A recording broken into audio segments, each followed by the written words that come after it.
Bro, Luffy was so funny. Usopp is in there like, yeah, you gotta take the power of the fro. You gotta understand it. You gotta do all these things. Listen, let the fro guide you. And he's just like, I feel it. I feel the fro.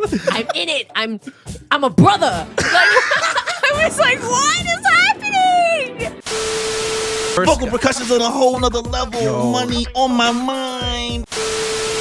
Bruno Bucciarati. Bucciarati. You know, I had heard Activate your bob for them real quick. stiffware.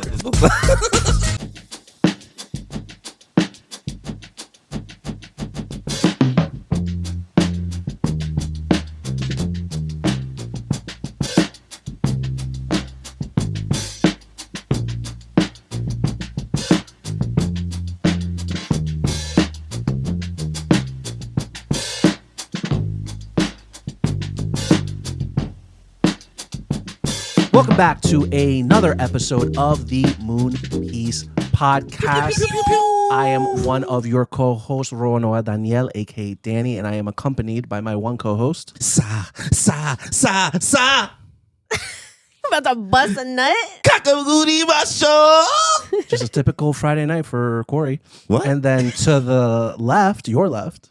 It's Kimmy. What's good? And we're here to talk to you about what's on our mind from anime, manga, TV, movies, and everything else in between. It's been a while since we've been in person, since the last one was a live stream, live reaction of all the Kamen Rider intros. Thank you so much for anybody who showed up, Yes. showed love. It was really nice to see all the comments in the chat. It was really nice to see everybody in the chat during the actual live stream. It was a really great experience for us. Longest stream we've done. Yeah. Yeah, I But- mean, we did our thing, you know. Obviously, there were still people upset with us, but, you know, it is what it is. What can you do? That's the way she goes. Yeah. But today we're going back to normal. As always, we have what we're watching, what we're playing, and saying in store for you guys. And today we're starting off with Corey. What do you have in store for us, my friend? All right, guys, let's just start it off early. Let's talk Traitors Season 4. Raiders, since when are you watching that? I know, quite What the hell? I mean, oh no, you brought it up in another stream. I brought it up in the stream. Yes, Your man. face. He's watching Traitors right now. You're probably more caught up than I am. I Yes, think yes. I'm like 2 episodes behind. So I'll try not to spoil. But Traitors Season 4, ladies and gentlemen, if you are not watching it, my GOAT Rob, who Danny hates I don't the hate him. most, is playing the game so well. But in more recent events, things are getting really, really spicy. I really hope he got Ooh. voted off. I don't hate Rob. I'm not gonna put him on the pedestal. How did he start with? I really hope he got voted off. I don't hate Rob. I just I hope just he's don't out want to. I just don't want to see him on TV. I'm sorry, and that's okay. You can have your flowers, sir. I'm not saying you don't deserve a career. I just don't want you on my screen. That's valid. Well, all of that aside, the Rob is playing the game really well, in my opinion, as somebody who has never watched any other season of the Traitors and who has no context. So I don't even know what is technically a good player and a bad player. I'm just going based off my judgment currently going through the season. Also, that was my best Danny impression when doing the intro for that Traitors part. Nice. Try to put usually you do a little That was bombast. good. That was good.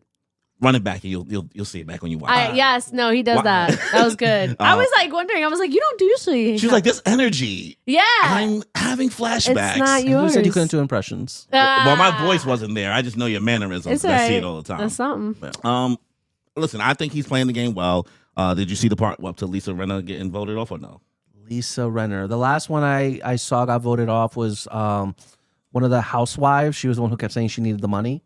Colton's the one Tiffany. Okay. That's the last one I saw where Colton went out and was like, no, I think it was you. And then that one singer-songwriter guy, this one character who's a singer-songwriter. He's like really famous or whatever. I don't know his name. Eric.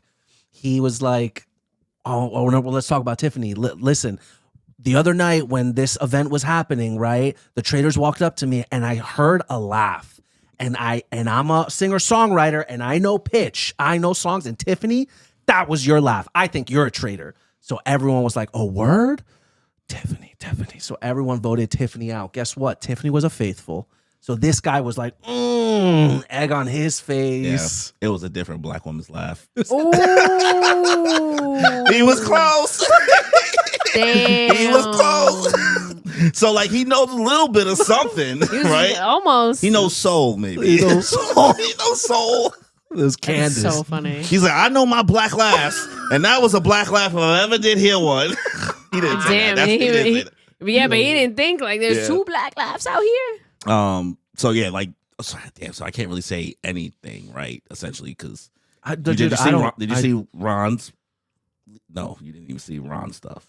I know that Ron's been feeling really lonely because everyone thinks that he's a traitor. Meanwhile, Ron's really trying his best, even though he's off every single time. Yes. Everybody he suspects, bro, they're over there, bro. The problem with Ron, which like after reassessing and also seeing like all of the commentary, like because a lot of them get to talk once they get once like the episode airs. Some of the people that get voted off, they do interviews like in the public after the fact for the most part. I am way more, empathetic towards reality TV people when I'm watching it than Danny. Valid. So like how when I notice somebody is a certain way and how they talk about their experience on the show, that affects my opinion on the show. So hearing Ron Funches' like him trying to like currently getting diagnosed for autism and like hearing all the ways that people made him feel in that castle, and then being able to watch the show and like hear the commentary, being able to connect it to because you can see it. But if you don't care, then it doesn't matter to you. But it just affects me. Yeah. Because so like the reason why, even though he hates Rob, the only person who in that time who made him feel safe was Rob. Right. And for me, that goes light years because it's not often you see. I don't know much about the history of the show. I've just heard other things. The black people in reality TV are not protected well in regards to mental health stuff or how we're perceived or things like that. So for that opportunity, listen, I don't know Rob's politics or how he votes or anything like that. And I'm not saying I definitely think he's a good person, but when somebody chooses to show that level of empathy and goes against the whole grain of the game because of how much empathy he felt for Ron and what he realized he was going through in kind of risking himself. Me, I'm like, I don't see why you wouldn't want somebody like that on your TV screen. You know what I mean? Not coming at you specifically. It's just like in general. That's what seeing some ounce of humanity in this shitty show where a bunch of people were like kind of ripping each other apart. That makes me feel better. So that person standing up for him affects how I feel about it overall. Makes sense. Everybody else in the game, the other traitors, two housewives, right, from different shows. I don't know anything about Housewives. Candace and Lisa. Typical. They're playing. Candace seems like she knows what she's doing as a traitor. Does she? I said scene. I said scene. In one of like the first episodes. In one of the first episodes, they had to like do a murder in front of everybody, where they had to like do some like shicey stuff to like commit a murder in public. And the traitor, one of them was like, "Yo, we need a distraction. Like, figure it out. We'll go do this, right?" So she goes to everybody, guys. It's conga line time. Let's go do a conga line, right? So sus. It gets everybody like come do it in the house, and meanwhile the other two traders are like, all right, bet let's go do this. Meanwhile, this one other guy was like, hey, I'm not doing that conga line, man. I'm not doing that. And he's like, and then later on in that night, it's this one guy. I think his name was JC. This other guy, and then Candace, and he's like, guys, I think that there's gonna be a murder in plain sight tonight. Right? So just look out for anything like weird, anything out of place, anything suspicious, okay? Candace, wait. Didn't you do a conga line tonight? Did you start the conga line? And she's like, I was sitting here like, oh, she is. And this is episode 1. Yo. This is episode 1. They got him out that house so fast. Coincidentally, the other two traders who were picking from a list of people they were given happened to be homie who brought up the whole point. So he got sent home right away. So one of the things I realized with the different type of people they pull, and it's like really, as of now for this season, it's like all over the place. Like Ron Funches is a comedian. Did you ever watch that Harley Quinn DC show? Yes. Do you know the shark, Killer Shark? Yes. The voice for Killer Shark? That's Ron Funches. Oh. Right? That really nasally. And you didn't watch New Girl, right? I did. Remember that scene where like... New Girl? it's that scene where like that homeless person runs up on Winston and he's like, I can be. Oh my God, that's him. Oh my God. He's been he's never played like a major role. Yeah. He's been in a lot of stuff. Like Michael Rappaport, like actor, comedian, but then you have like people from Survivor, and you have people from Love Island, The Challenge. you have people from the Challenge. And what I realized is that the people who've been on like Survivor and like Big Brother and shit like that, like the actual smart games, you got to get them out quick because like they're smart. hit. Yeah. So it's like the game kind of gets run by, no disrespect, guys, the dumb people. Yeah. Essentially, because like that's the fun part. You like get the gamers out, the people who like are keen and has like all these like common sense things. So bro was technically a gamer, the one that knows the conga line thing. Got him out of here early, bro. Oof. How did they get him out? You said they killed him. So they were the other two traders who weren't with Candace, who was the woman that started the conga line thing.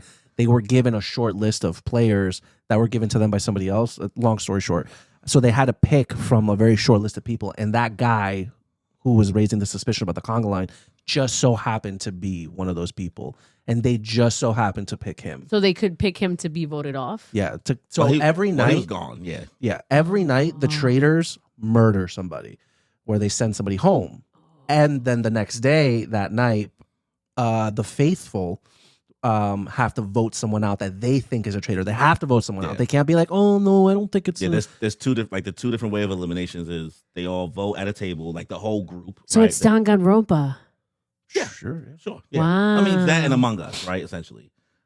Yeah, but Danganronpa like was the original. Like they sat there and they debated who they think it was the person. Yeah, but the other layer of it too, which is also similar to it as well, is what he's saying. Like they'll wake up and get breakfast in the morning, have their salmon or whatever, and then that's when they find out usually if somebody was killed by the traders. Murder. Yes, the murder. Alan Cumming, you know who that is. Yeah, he's in his bag. He is having so much fun. He said, "I get to stay home in Scotland." Yeah, Scotland's big ass castle. Yeah, he's which like, one of you are my traitors? I'm enjoying the show. I'm trying. I won't say what happens in more recent episodes because that's where it really does get juicier. But like, I'll catch up by the time the season finale comes by, which is right around the corner. Yeah, it's just. But wait, let me ask you this though. What do you think about the? So obviously, you're asking yourself, what is the point of doing this? Like, what do you get at the money? End? You win up to $200,000. So in between, like the voting and then the murders, these people have to play games where they can win a certain amount of money during the game. So my question to Corey is, how do you feel about the games in these episodes? I am never watching during the games. Yo, when they start playing the games, I'm doing You're anything like, else. check that. I'm gonna go it's cook. It's like unathletic people doing their best. Like the games they mean something. Like sometimes you could win like Immunity? maybe immunity, right? Yeah, or like yeah, a the little games bonus. is how they earn like cash on top of the prize Yeah, or whatever. yeah. But like there's no real suspense. Like It's always been the worst part. you're just like they try. Like I can see from the beginning, they've tried to make it more engaging. yeah. No one cares. Yeah. So Sometimes someone will be like, "Yo, what Corey did in that challenge, that makes me think he's a traitor." Rarely does that happen. Okay, Yeah. okay. all I'll say is that the trader on trader drama is spicy and it's heating up, and I am looking forward to the reunion. Okay. You know what I mean? Sounds To see good. how everybody else talks about that. What else you got? I watched I Love LA. What's that? Hey, that's that show on HBO that I was talking about with Odessa Azion, whatever her name is. Yeah, and the girl from Bottoms, Forrest Whitaker's and daughter. Josh Hutcherson, Mm. and Blair Waldorf is in it.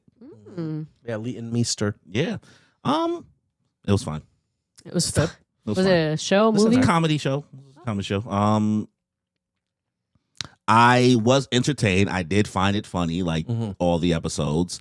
I just don't think I'd be coming back for a season 2. I just think it's just like I watched it for the educational purposes. Mhm. I'm not going to say it's a bad show. It's definitely like a 7 out of 10 show. It was just like, I just was like, this isn't for me that much, and but I see why people enjoy it. It's a new gen kind of sitcom-y show. that's fine. You know, it's on HBO. It's good. It's a good time. But yeah, it's definitely not like a 9 out of 10. Yeah, it was chaotic as all shit. I'll say that. Okay. It's so- good to see Josh Hutcherson doing stuff That's true. in a role like this. the Again, plot twist at the that's Like it's like I'm not gonna watch it. So you can say I don't. Okay, I don't necessarily. Everybody ain't shit. So it's like Josh Hutcherson character is a nice guy. He's a nice guy. Yeah. He's a teacher. Okay. He likes music. Okay.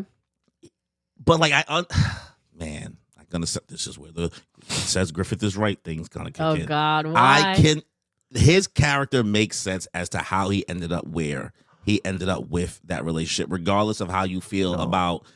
Was he a pushover and he was getting abused? No, I disagree. Have you ever watched You've watched Devil Wears Prada, right? Yes. You know how some people are like, who's the villain in that? Her friends. Her boyfriend, right? Yes. You would say her boyfriend, right? Her boyfriend and her friends. That's kind of like how I'm viewing Josh Hutcherson in that role. I don't think that he was. So we don't think she's ain't shit at all.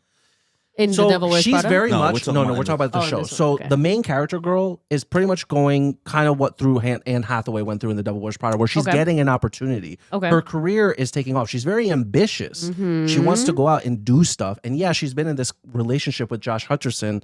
He doesn't want to go out to parties. He doesn't want to be famous. He wants to be a teacher, work his Monday through Friday, and have a really sweet relationship, have a family, which is great. For him. No one's dissing for him. She wants to do a little more. And like finally when her career is like picking up and she's trying to go to parties, she's focusing a little bit more on work, which I understand maybe it's not the best, but like bro, it would not you, bro, but like for people, it's only been like a month since this started happening, and all of a sudden he's like pretty much like he cheated on her. He cheated on her? They both cheated on each other, sort of, but he like went the whole way.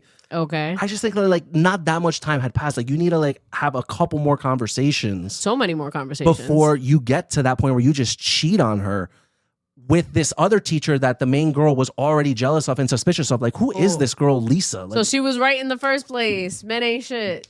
There you go. But they both think, like, the thing is, these are both shitty characters. So I'm not about to sit here and just say like, he's just ain't shit. They both ain't shit. That's not how you treat. So lack of communication all around. Well, like he said, she's very, very ambitious, right? Okay.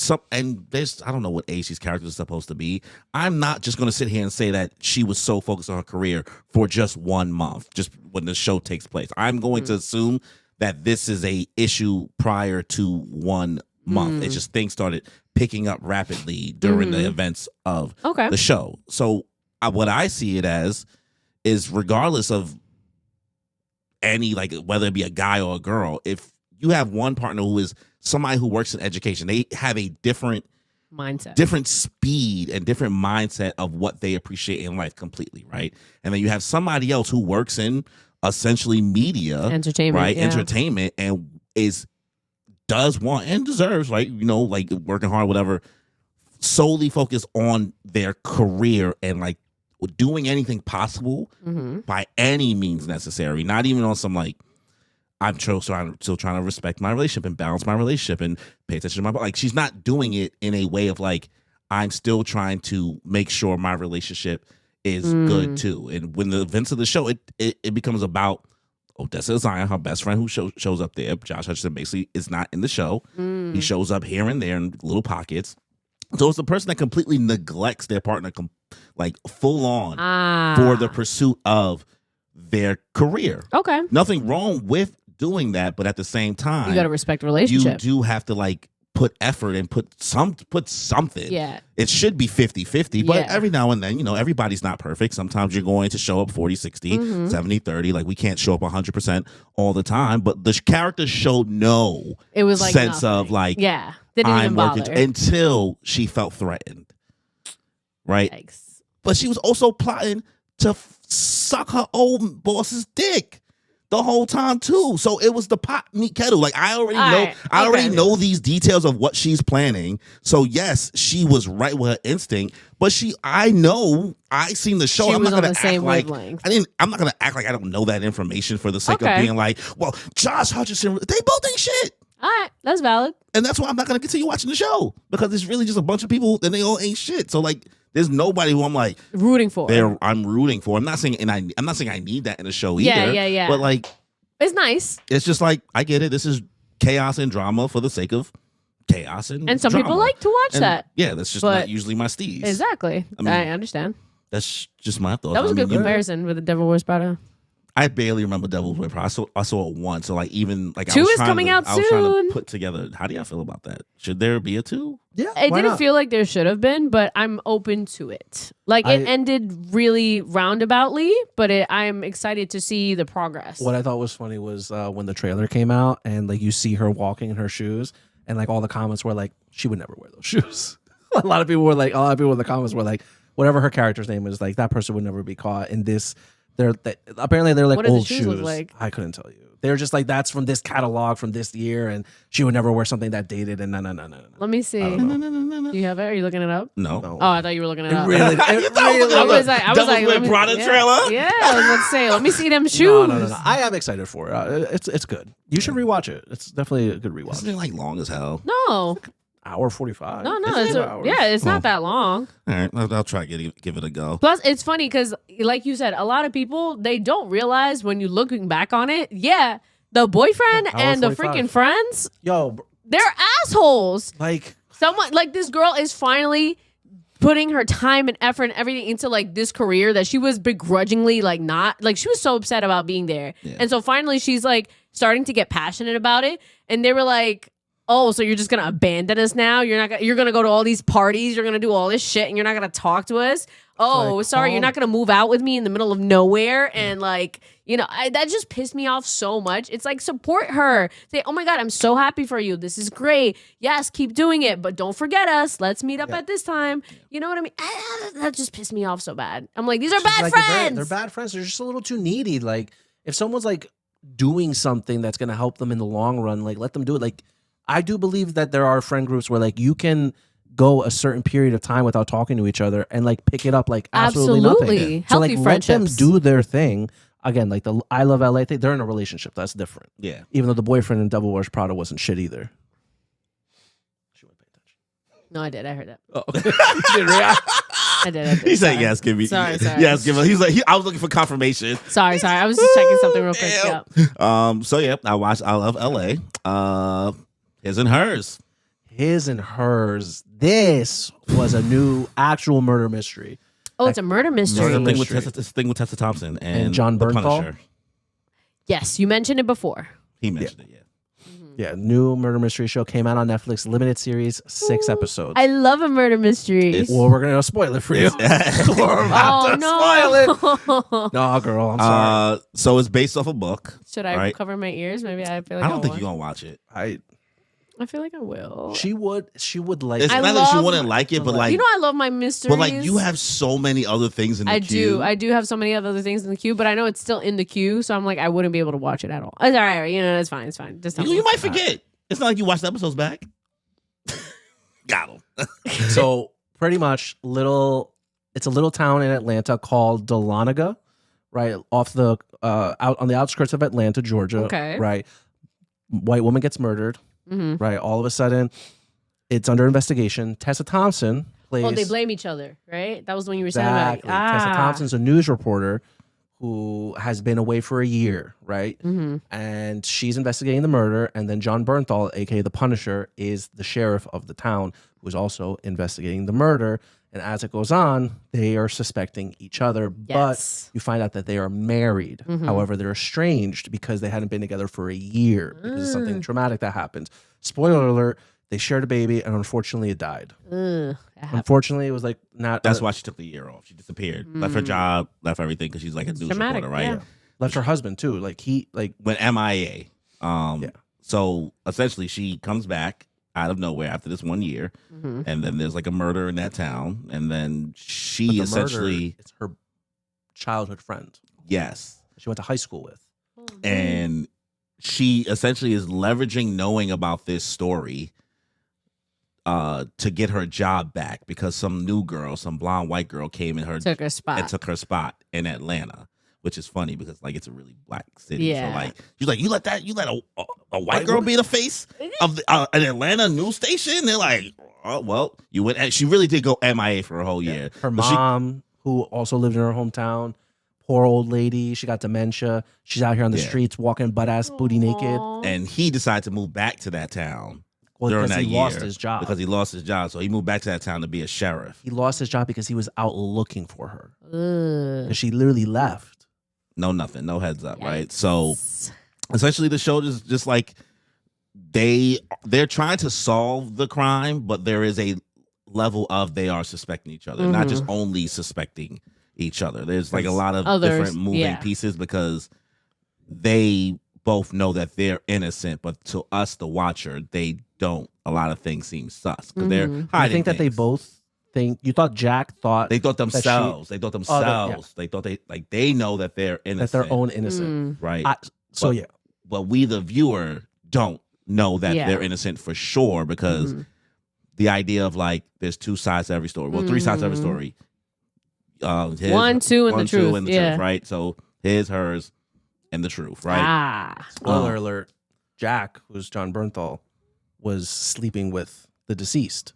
Ooh, actually slept with her the night she died. The night she died, like literally, like minutes before she died. And he knows that. But he's like, I didn't do this. But like, we still don't know if he did this or not for real as a watcher. He's leading the investigation. So he's not telling anybody. Conflict of interest OD. And he's doing side stuff and doing mad tampering with evidence, stuff like that on the way. And she's also clocking his tea and doing her own investigation. So like. Because she saw them. They were banging in a car in the middle of the woods. And she was outside the car and she saw them banging. She knew. So she kind of suspects that he because like that's valid. That's a valid thought. But I think he truly thought that she had murdered her friend for whatever reason. For like jealousy. That's what I'm saying. I wasn't disagreeing the part where they suspecting each other. It's just like the part of it like where they know that they're innocent and us watching it is what I was trying to like more portray. Because when you're watching, you're like, who is it? I don't know which one of you motherfuckers did it. I knew in my heart of hearts it wasn't Jack. You know why? Because that man dumb. Jack is he's dumb. Oh, he's dumb. He's dumb. So he's Kimmy, dumb. when you watch the show and you see the moves this man was making, you're like that. And honestly, if he just would have granted, I don't know if they probably would have never caught who did it, honestly. So he probably would have went down. But he didn't have to do all the shit that he did to make himself innocent. Right? He had this partner, he was gaslighting all the way through this new girl who just moved from like Boston or whatever, Indian girl. He was gaslighting her the whole show. And she was fucking on it. Yeah. This girl was so smart. Bro was out here swapping, taking other baby saliva to hide DNA and it was all types of other stuff, right? We'll try our best to not spoil what the plot twist is, but maybe talk about how he felt about the plot twist. Okay. He really loved her though, like the main girl, like, and that's another reason why I knew it wasn't him, because you could tell he's trying to get her to confess to him. Because like, I'm leading the investigation, I'll protect you. I need you to be honest with me. I need you to tell me. He's like trying to protect himself and her at the same time. Yeah. But she's just more like, kind of don't give. She want this promotion back. Yeah, right? She's like, nah. But then like she also has a mother that has like dementia or whatever. Yeah. So like, there's that aspect too of like her not being present at all, really going MIA. So like, I'll just say plot twist number 1, right? Plot twist number 1. I know what you're talking about. That's news anchor. Yep. Right. I was almost thinking that was a possibility at some point. I'm like, there's something sus about this girl. I knew from the first episode. Yeah, I didn't know for sure because I just didn't know how weird. Because that almost feels like I was half right. It almost felt like so you wasn't right. No, I was half right in who she was. Okay, but I wasn't right in what they did. Okay, got it. All right. Yeah, I wasn't able to even piece together. Really trying not to spoil. Yeah, we're trying our best. Right, we told you like the setup of the show, but now we're like trying to like hide the conclusion from you. Okay, to our best ability because that is the best part of the show. Okay. Yeah. That reveal, I was like, it felt like something out of an anime. Honestly, yeah, like it felt almost like, wow, this feels really far fetched, but like it makes sense. Yeah, no, it makes sense. It's just like I wasn't able to like theorize that from the beginning because I didn't know how asinine the show was going to get. And I will say one thing about the show. I was not really enjoying myself the whole way through. I found the show actually pretty boring. Mm-hmm. Oh, and then the last 2 episodes retroactively makes those first couple episodes better for me. Like Okay. while I was going through it, I was really just like, okay. Like everything was feeling very standard and like kind of like it was like a little bit of drama and stuff like that going on, but I wasn't that engaged. Okay. That's not bad. In my opinion, wasn't that high until those last 2 episodes. It literally like now I'm like, It's like, oh, yeah. if I rewatch this now, those couple It's episodes different. are gonna hit different Yeah. and be better. I haven't watched it again, but like that's just how I You feel know. knowing that I watched Yeah. those last 2. I disagree. I think that the whole show It was great. really good. Okay. Just seeing their perform, John Bernthal and Tessa Thompson absolutely crushed it.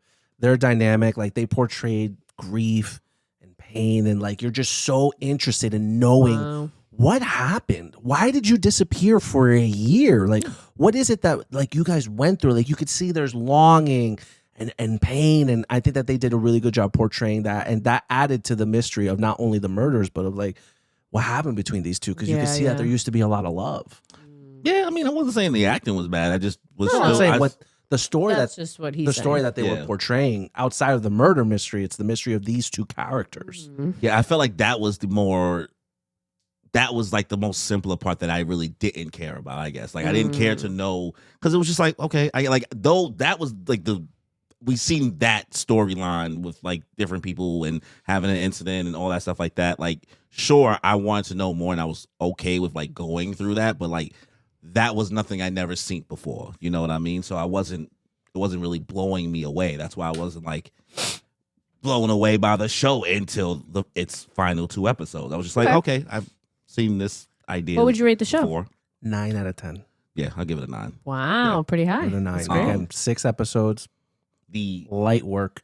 Now the final plot twist, like the second reveal, nigga. I really don't want to say much about the last episode. All I say is that when they started, like while it was being revealed, I had to pause the TV. Oh, I said, "Wait a minute." It's like, Wait a minute. yeah. I won't say anything further, but I definitely was like, I didn't need I guess this. I'm stupid. yeah. I thought the show was over. It literally revealed the second plot twist is revealed when you think the credits should be rolling like it's a Stranger Things episode. Oh, I was just like, oh, got me.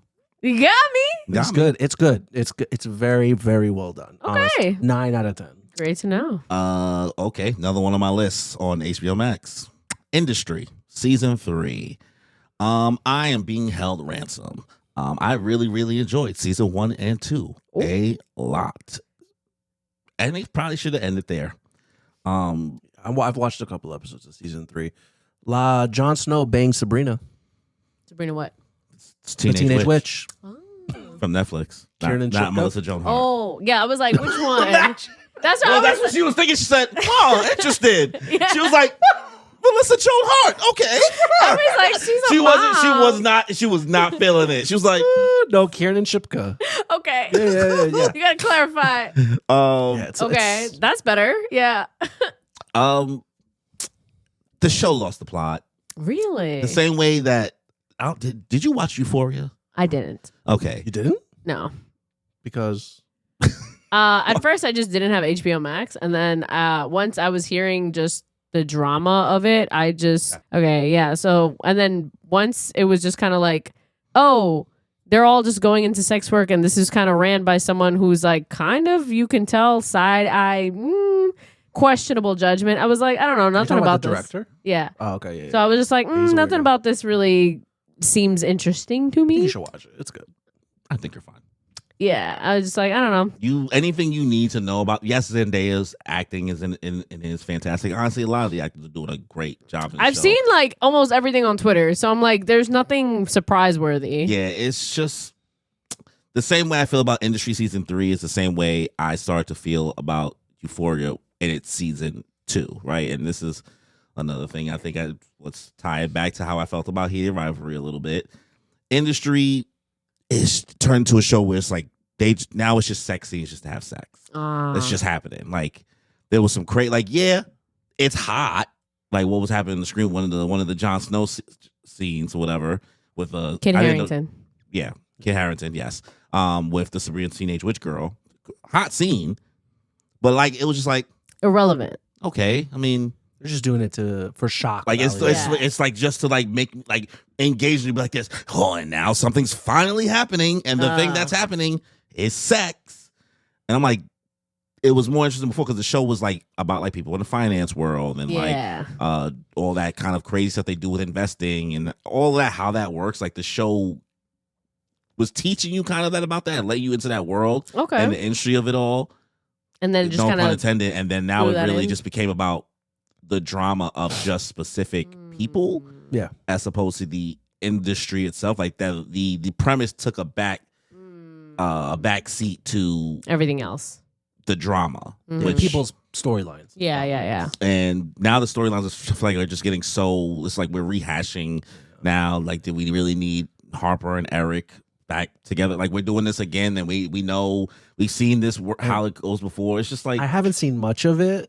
I've seen several episodes of season 3 only. No, throughout the whole show. Okay, and for me, I just don't care or like about the characters enough to really invest that much time in them. Yeah, fair. You know, because I get the show really is about the industry and the grind and what these people go through. In that, I hate to keep saying industry. We're saying the name of the show. They kind of trap you. Yeah. But like the people, the casts, the one black girl though, Harper. I want to see where she goes with that one guy. With Eric. Sure. I don't know people's names. Yeah, I got you. I want to see how they're going because this girl's ambition is she's toxic ambition. You think she's Princess Azula? She's willing to go to jail for her ambitions, honestly. And take anybody down, even her besties, and people still keep letting her in their life. That's what's annoying. Because, like, that's so not realistic. Yeah, no, like, you would have been cut off. Like, it's so not, like, all right, guys. Like, we are really forcing these characters to be like, with each other. What's that one blonde girl that was, like, yelled at her, like, don't ever put me in a room with this guy again. This guy's a piece of shit. Oh, yeah. And then, like, 10 minutes later, she's like, hey, I need you to come work for me. And she's like, okay, let's forget everything that just happened. What? Hey, I know you got me fired for sexual assault or whatever, falsely accused me, but we're cool now. That's You need me to sell a short? But, you know, it's because everybody just wants to make money. Yeah. It's people want to be rich. People, they get fooled into thinking that they can have this, like, you know, they want to be high value men and women. Yeah, I'm held hostage at this point. I'm in too deep. You gotta see it through. I never liked the show. Okay, good to know. Wonderman. I watched Wonderman. I heard it was really good. I think you plan on watching it. I do. So I won't say too much. No, please I don't. hear nothing but amazing things. Man, fantastic TV show. Ooh. Not Marvel show because it's branded Marvel. How it's shot. Yahya Abdul-Mateen, he's top tier actor, right? I'm really glad to hear this. Played Dr. Manhattan in That's where Black Manta. Okay. Yeah, so like he has good for him. roles. He has had roles in other comic related stuff, but also a lot of serious stuff. He also was in an episode of Black Mirror with Anthony Mackie when they went to the video game thing and they was having sex with each other in the video game. Yeah. I didn't watch that episode. She was like, it's okay. She's like, put it on the list. Nah. Yeah, man. Without saying too much, Wonder Man was really, really like engaging. Like it gave me a sense of anxiety that was similar to that the other show on Apple TV. Severance? No, Pluribus. No, not Pluribus. Shrinking. Seth Rogen show. Studio. The studio. Okay. Because they have kind of like this whole movie studio kind of set The up. guy's trying to be an actor, right? Yeah. He's an aspiring actor. And they kind of go through the motions of going through that journey while him having powers and trying to keep it a secret because actors can't. There's like a whole thing with actors. I mean, with people with powers being able to be actors. It's like a clause. Oh, wow. Like they don't want anybody with powers because it's like the insurance is like crazy if an accident happens. So like it's so like, oh yeah, that makes sense. You're like I was like, you know. Yeah, do you really want somebody who might have a sneeze and then blow up the studio? Yeah. You know what I mean? And not everybody has their powers trained, but I hear nothing but amazing things Me too. about Yeah, this show. it's crazy because I didn't see any promotion for it. At zero. all. yeah, Nothing. the promotion is Zero. You know, honestly, I feel like They don't promote their black people shows. It's so different of a Marvel show that like you got to be somebody who I think appreciates Hollywood and it's what I mean, I want to say appreciate, but want to know more about Hollywood grind and like kind of like enjoy like kind of seeing that back end The production of it all. You know what I mean? Yeah, like yeah. that process. You got to be something like that. I'd give the show 8 out of 10. That's good. That's really good. I finally watched Chainsaw Man Reze arc. Oh, I haven't word. seen it How yet was it? still. Yo, I have never glazed Chainsaw Man. This movie, bro, Really? fantastic. Wow. Yo, that is high praise from Corey, guys. You didn't even. I don't think you need to see season 1 to enjoy this movie. Okay. It Say is just less. a good I forgot most of it. So movie. Like So all not even just the animation, the story got you. the story. Yeah, I was just like, this shit is beautiful. wow. The way they, I mean, I get why they made it into a movie because like if this was episodes, it probably would have felt so much more fractured and a little bit more annoying. But like as a movie, its visuals fantastic, the music fantastic. What Where did Denji you watch goes it on? Prime. Okay. Oh, I word. had to rent it or buy it or whatever. I gotta watch it. I gotta watch it. Yeah, me too. They the visuals are fantastic. The music is good. Just the story it put Denji through. I never cared about Denji at all as a character after season 1 that much. You know what I mean? Like it was just also it was so long ago. So like I haven't rewatched Chainsaw Man. Me neither. Or like revisited the lore since what 2023, Whenever it came out, yeah. 2024. It was Yeah. like mad long ago. So what they put like Denji through in this show, I mean in this movie, 2022. 2022. Wow. Yeah, so I was like, it was so long ago. Yo, that's crazy. so like yeah, like that's why I said, man, you could have waited to this movie without seeing season 1 because I barely remember. I barely remember. Have context. It made me really, really emotional. I'll say that. Like I Wow. was just like, man, and how they kind of like put the animation and the music to add to those emotional moments, and like how it like, I guess I mean you read it, so you know essentially what happens. Just how they wrap it up, I was just like, I don't want to read this. Ah! I don't want to read this. I'm not gonna read it, I would never ask you to read it. but like. It tempted you. It tempted me because I was just like, "Fuck! You Makima, Don't. you bitch!" Don't. Don't. He Yeah, says. why? You know how it It's goes just like, downhill. I don't think you're gonna. You think I like- You'll like the anime more. Okay, Like the art style's cool. It's very unique, but it's fine. I'm probably not gonna get the same package I'm getting watching. Yeah. Because like I read the Experience. Reze arc, right? Obviously, like years ago when it came out, and it was good. I liked it. Obviously, it's emotional, but like, but if you're saying that the way the animation and the music, added adds to to it, it, yeah, You're like, she's like, "Oh it's shit!" gonna be a whole new story. Probably takes it from a 7 to a 10. Yeah, probably. Yeah. I can only assume. like I'm gonna give because I don't want to spoil it for. Well, I mean, you know it, but like even I don't, yeah. I don't want to tell you too much. 9 out of 10 movie. Wow. This was a good.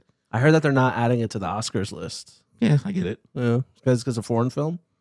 I don't think it's so much. I feel like there's multiple moving parts with that. I feel like the fact that it's like it's an anime, but also an anime that's like an extension of a TV show. Yeah, it's like not like that. a, Like it's Sounds like a standalone. it's thing. not, and it's not its own thing. Like it's weird. Yeah. Well, yeah, Demon Slayer is also not a part of it, so that Yeah. that tracks. So I guess I won't talk about JJK season 3 too much. I mean, No. I mean, we could wait. no. Not- Wait, let's wait. Let's see well, it. I mean, we've read it already. I'll just say Oh yeah, you read it.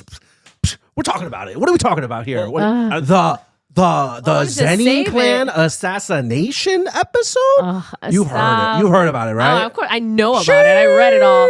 But I'm like, I want to see it. Bro, Everyone's it's been like we're talking gonna about watch it right now. You know what happens. Yeah, I'm it's just, nothing Yeah. about my opinion about the story is gonna change. Okay, It looks alright. good. Just JJK. JJK is gonna look good. episode That's true. Was How was it? It was so much better than the manga.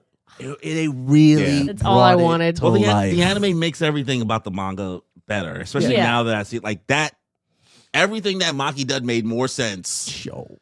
Like the sequence of events, I Yeah. was able to make more sense of like my time and 100%. space of everything, watching it, Mm. than reading it. Reading it, like, golly, bro, like The way they made it into a story in one episode, start to finish, was beautiful.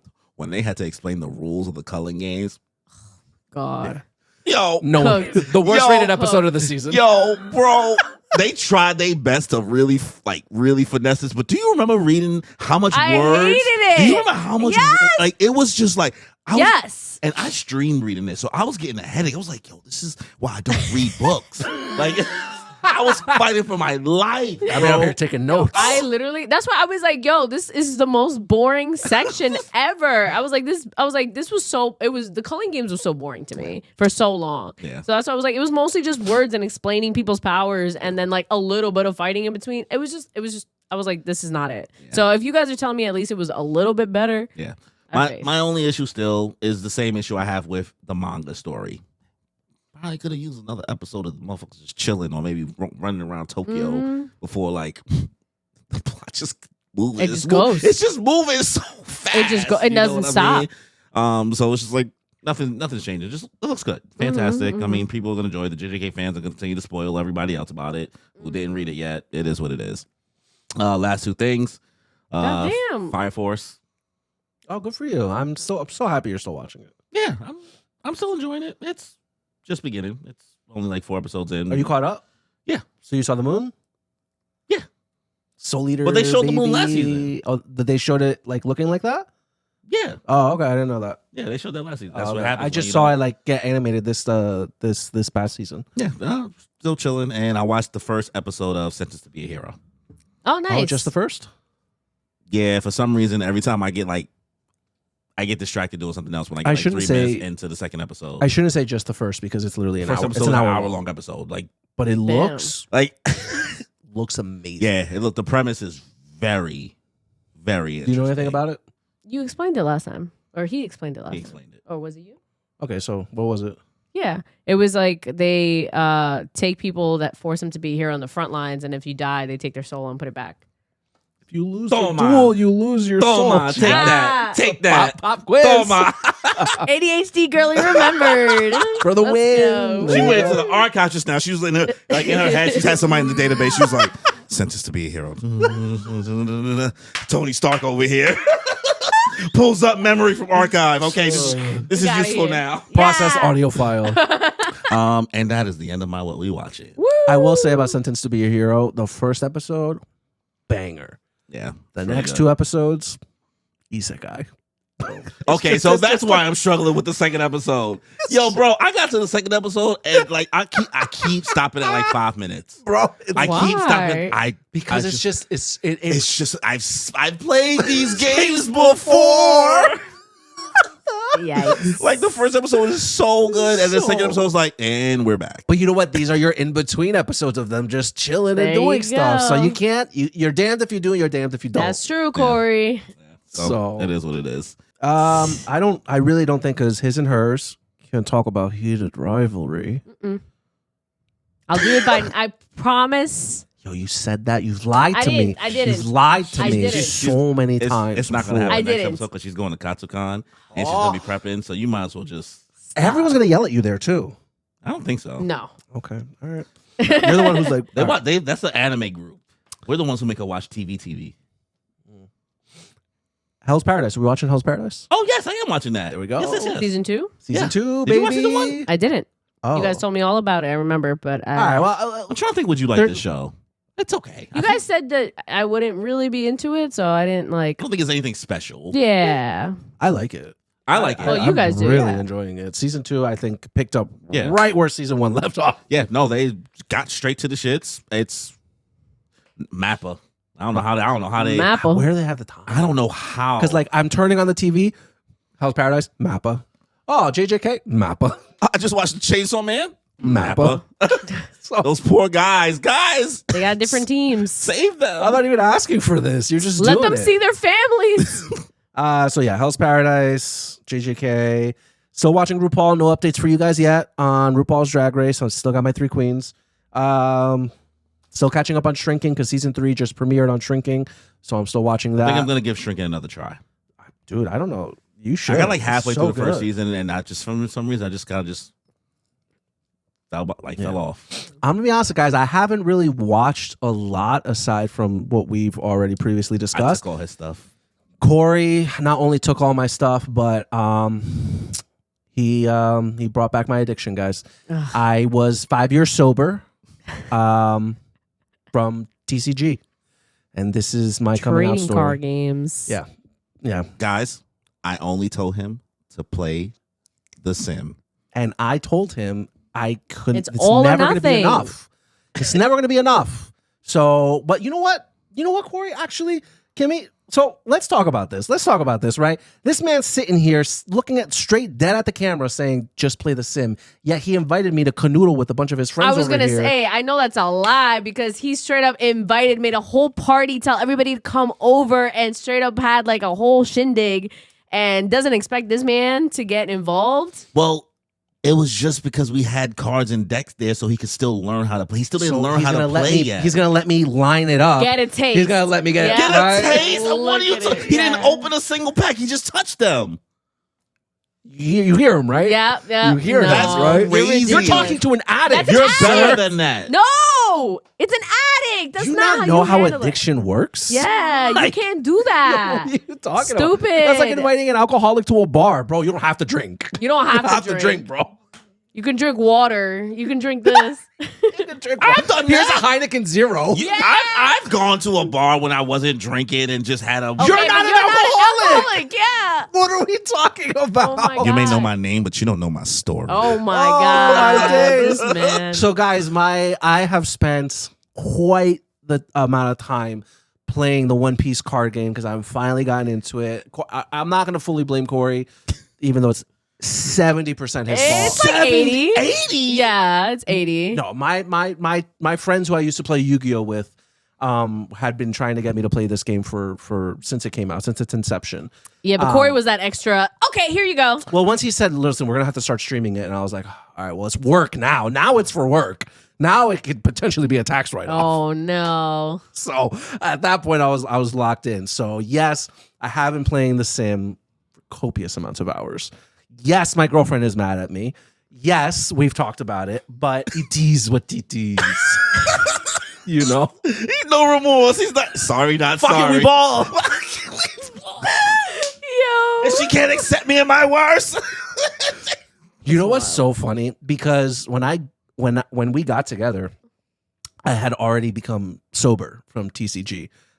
So now she's seeing you. So at your she worst didn't know again? me through my Yu-Gi-Oh phase. No, Kimmy, it's not my worst. Believe me, none of you know what my worst looks like when it comes to. Well, he when does I like was- gambling, so I do. And Was that opening the packs Genshin is Impact? gambling. Was that your worst? The Genshin Impact? No, phase? still playing Genshin Yu-Gi-Oh. Impact? No, I stopped. Yu-Gi-Oh was my worst. Genshin Okay, Impact okay. was just like I wasn't putting as much money on Genshin Impact as I was on like Yu-Gi-Oh. Like there were box sets that came out. My friends and I would split boxes and cases, and we'd buy cards Big and, stuff. and all that personalized stuff, right? That's why when you're like sending me things for like deck boxes and mats, it's like I got my old stuff. I got my old stuff. I'm good. So she doesn't know me through my TCG, right? So we just had she's seeing me play The Sim. She's seeing me like look through these cards that the guys have been giving me, you know, the commons and the low rarities and stuff. And she's seeing me like sort through them, playing with my sleeves and stuff. And she's like, you know, love the anime, love like I love that you're so passionate about that stuff, but seeing you play with the cards, it's a little childish. Loser. Yo, she hit me with that, and I was like, babe, I've been dealing with that stigma since I was in middle school. Don't worry about it. no. I'm here. I'm here. You saying it's childish? No, Oh. I'm saying that Oh. saying that she's saying that, so she's saying that he's a loser Oh. for that. Wait, you calling him a loser too? No. That's what it felt. That's what This it is felt. I was like, what? Sorry, Wait a I'm minute. saying her words out loud. I'm like, wait a minute, is Kimmy smoking you right now? I was thought in the trenches. I was like, is she one of us? I was the Traitor. only. I was Traitor. I was the only girl trading Yu-Gi-Oh cards in my class. You have no right to tell me. She's still playing the Pokemon TCG on her phone. I don't actually. I haven't opened it in so long. Good for I you. haven't opened it in like almost a year.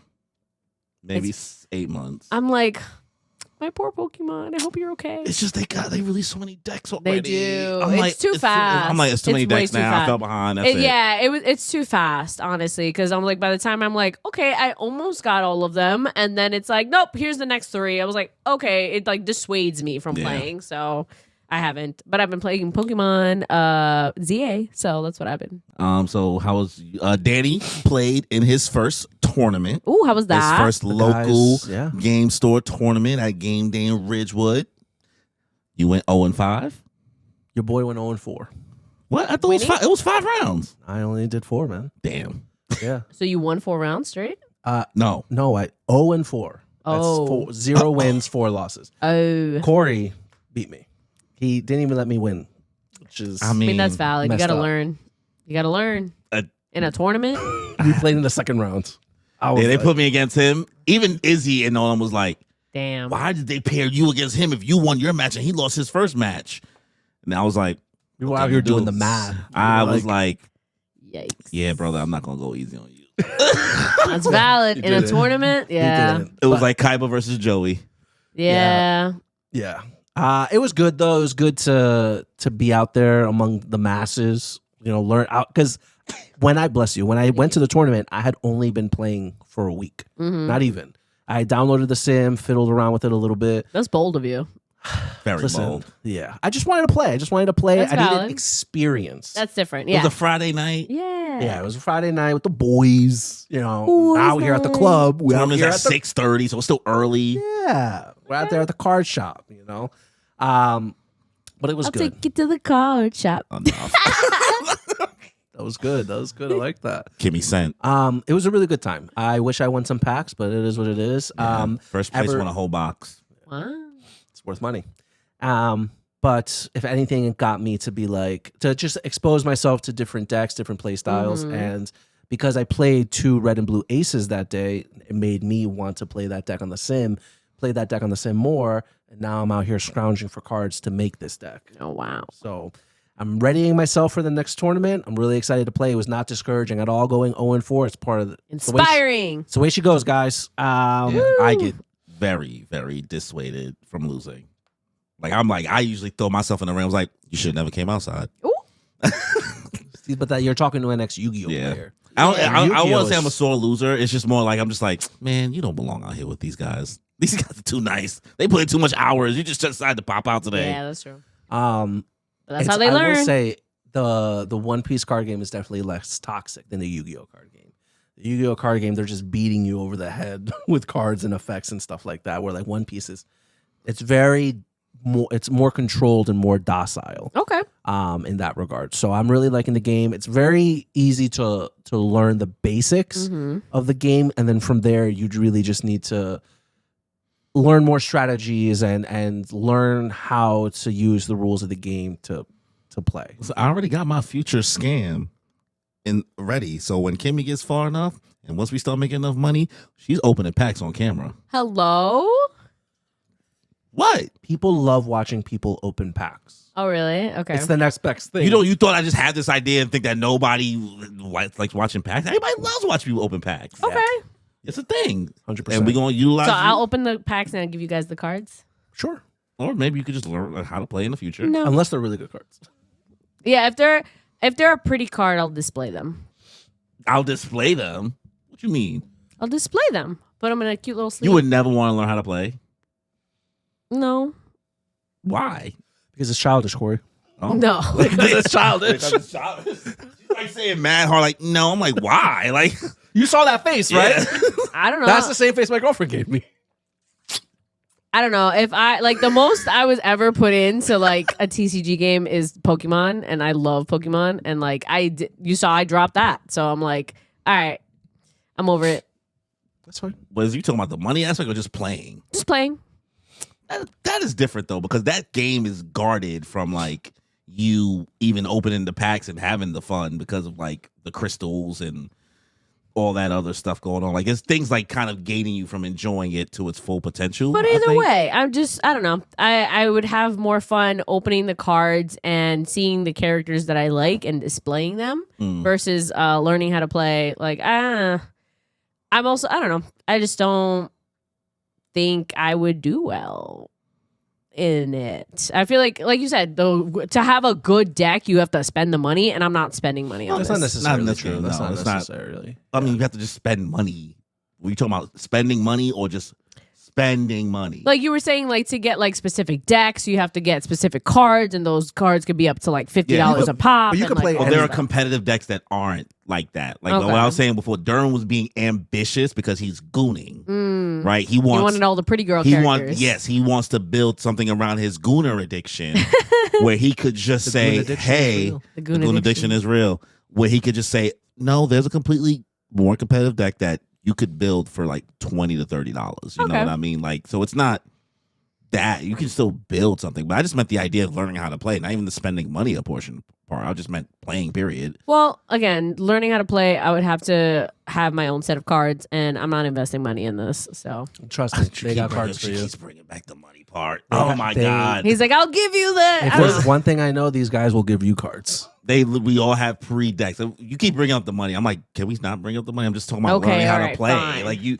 using that as the I don't want to learn how to play because I don't have the money. I'm just asking what you would All learn right, how to play. fine. If they force me into it, maybe we'll make it an episode. The thing for me is I just love card games. I just love card That's games. more or less whatever, what I'm asking. Like, whatever do you it like is. not enjoy card games that much? Or I something? enjoyed card games, but I understand that it takes me a while to like learn how to really play them. like the meta of it all. Yeah, so I feel like I don't know what it is. Maybe it's just the ADHD of just like, here's this card game and here's all the rules and here's everything. So I'm like, it takes me a while, so it makes me feel stupid. To like So- know why to do things Yes, and when to do things. exactly. Yeah. So I'm like, to save myself that trouble, I usually just don't. But I think you'd be fine. okay, So you have you have a yellow Luffy built and you have a red blue ace Red Blue Ace. that you're building. No, the cards that you just saw me putting in the sleeves before this podcast started was most of the cards. At this point, I think I'm missing a couple of tech cards and that 10 cost Roger that I was talking to you about. I just need one of those, but he's like $20. All right. Well, good luck with that. 3 life is a scary life. I don't like It living is. like that. When I'm playing on Sam, I'm just like, oh my god, I like can't you have to think- play so defensively. Yeah. But with Ace, it's a little easier because of the leader ability. But with like when you're playing Yellow Luffy, you got 6, so it's Yeah. like psh, I got live. So much space for spare. activity. Exactly. Yeah. Different play styles. nice. All right, Kimmy, finish us out. What you got going on? All right, I got a very short list. I watched a very fun movie that I didn't even know was on Netflix. It's called Work It. The main character is Sabrina Carpenter, and it was like before you could tell she was like really in her bag. It was I believe 2022 or 3. It was a while back. 2020. 2020. Okay, yeah, it was a while back before she really was in her bag. But it's just nice to see. So Never. yeah, that's why I was like, I never heard of it. But it has like I Is that think Liza Koshy? yeah, she was the second main character. She was like the bestie, and she was really good. So I it's think I've seen clips of it before, maybe floating around TikTok because I've seen them on screen before. yes, there's Oh. one clip of Sabrina that they use all the time for TikTok where like they're doing like fan cams and stuff where she's doing like a really ugly like creepy face Yeah. like, and her eyes go back and she's like, stop it, like Yeah. that's probably the clip that you saw.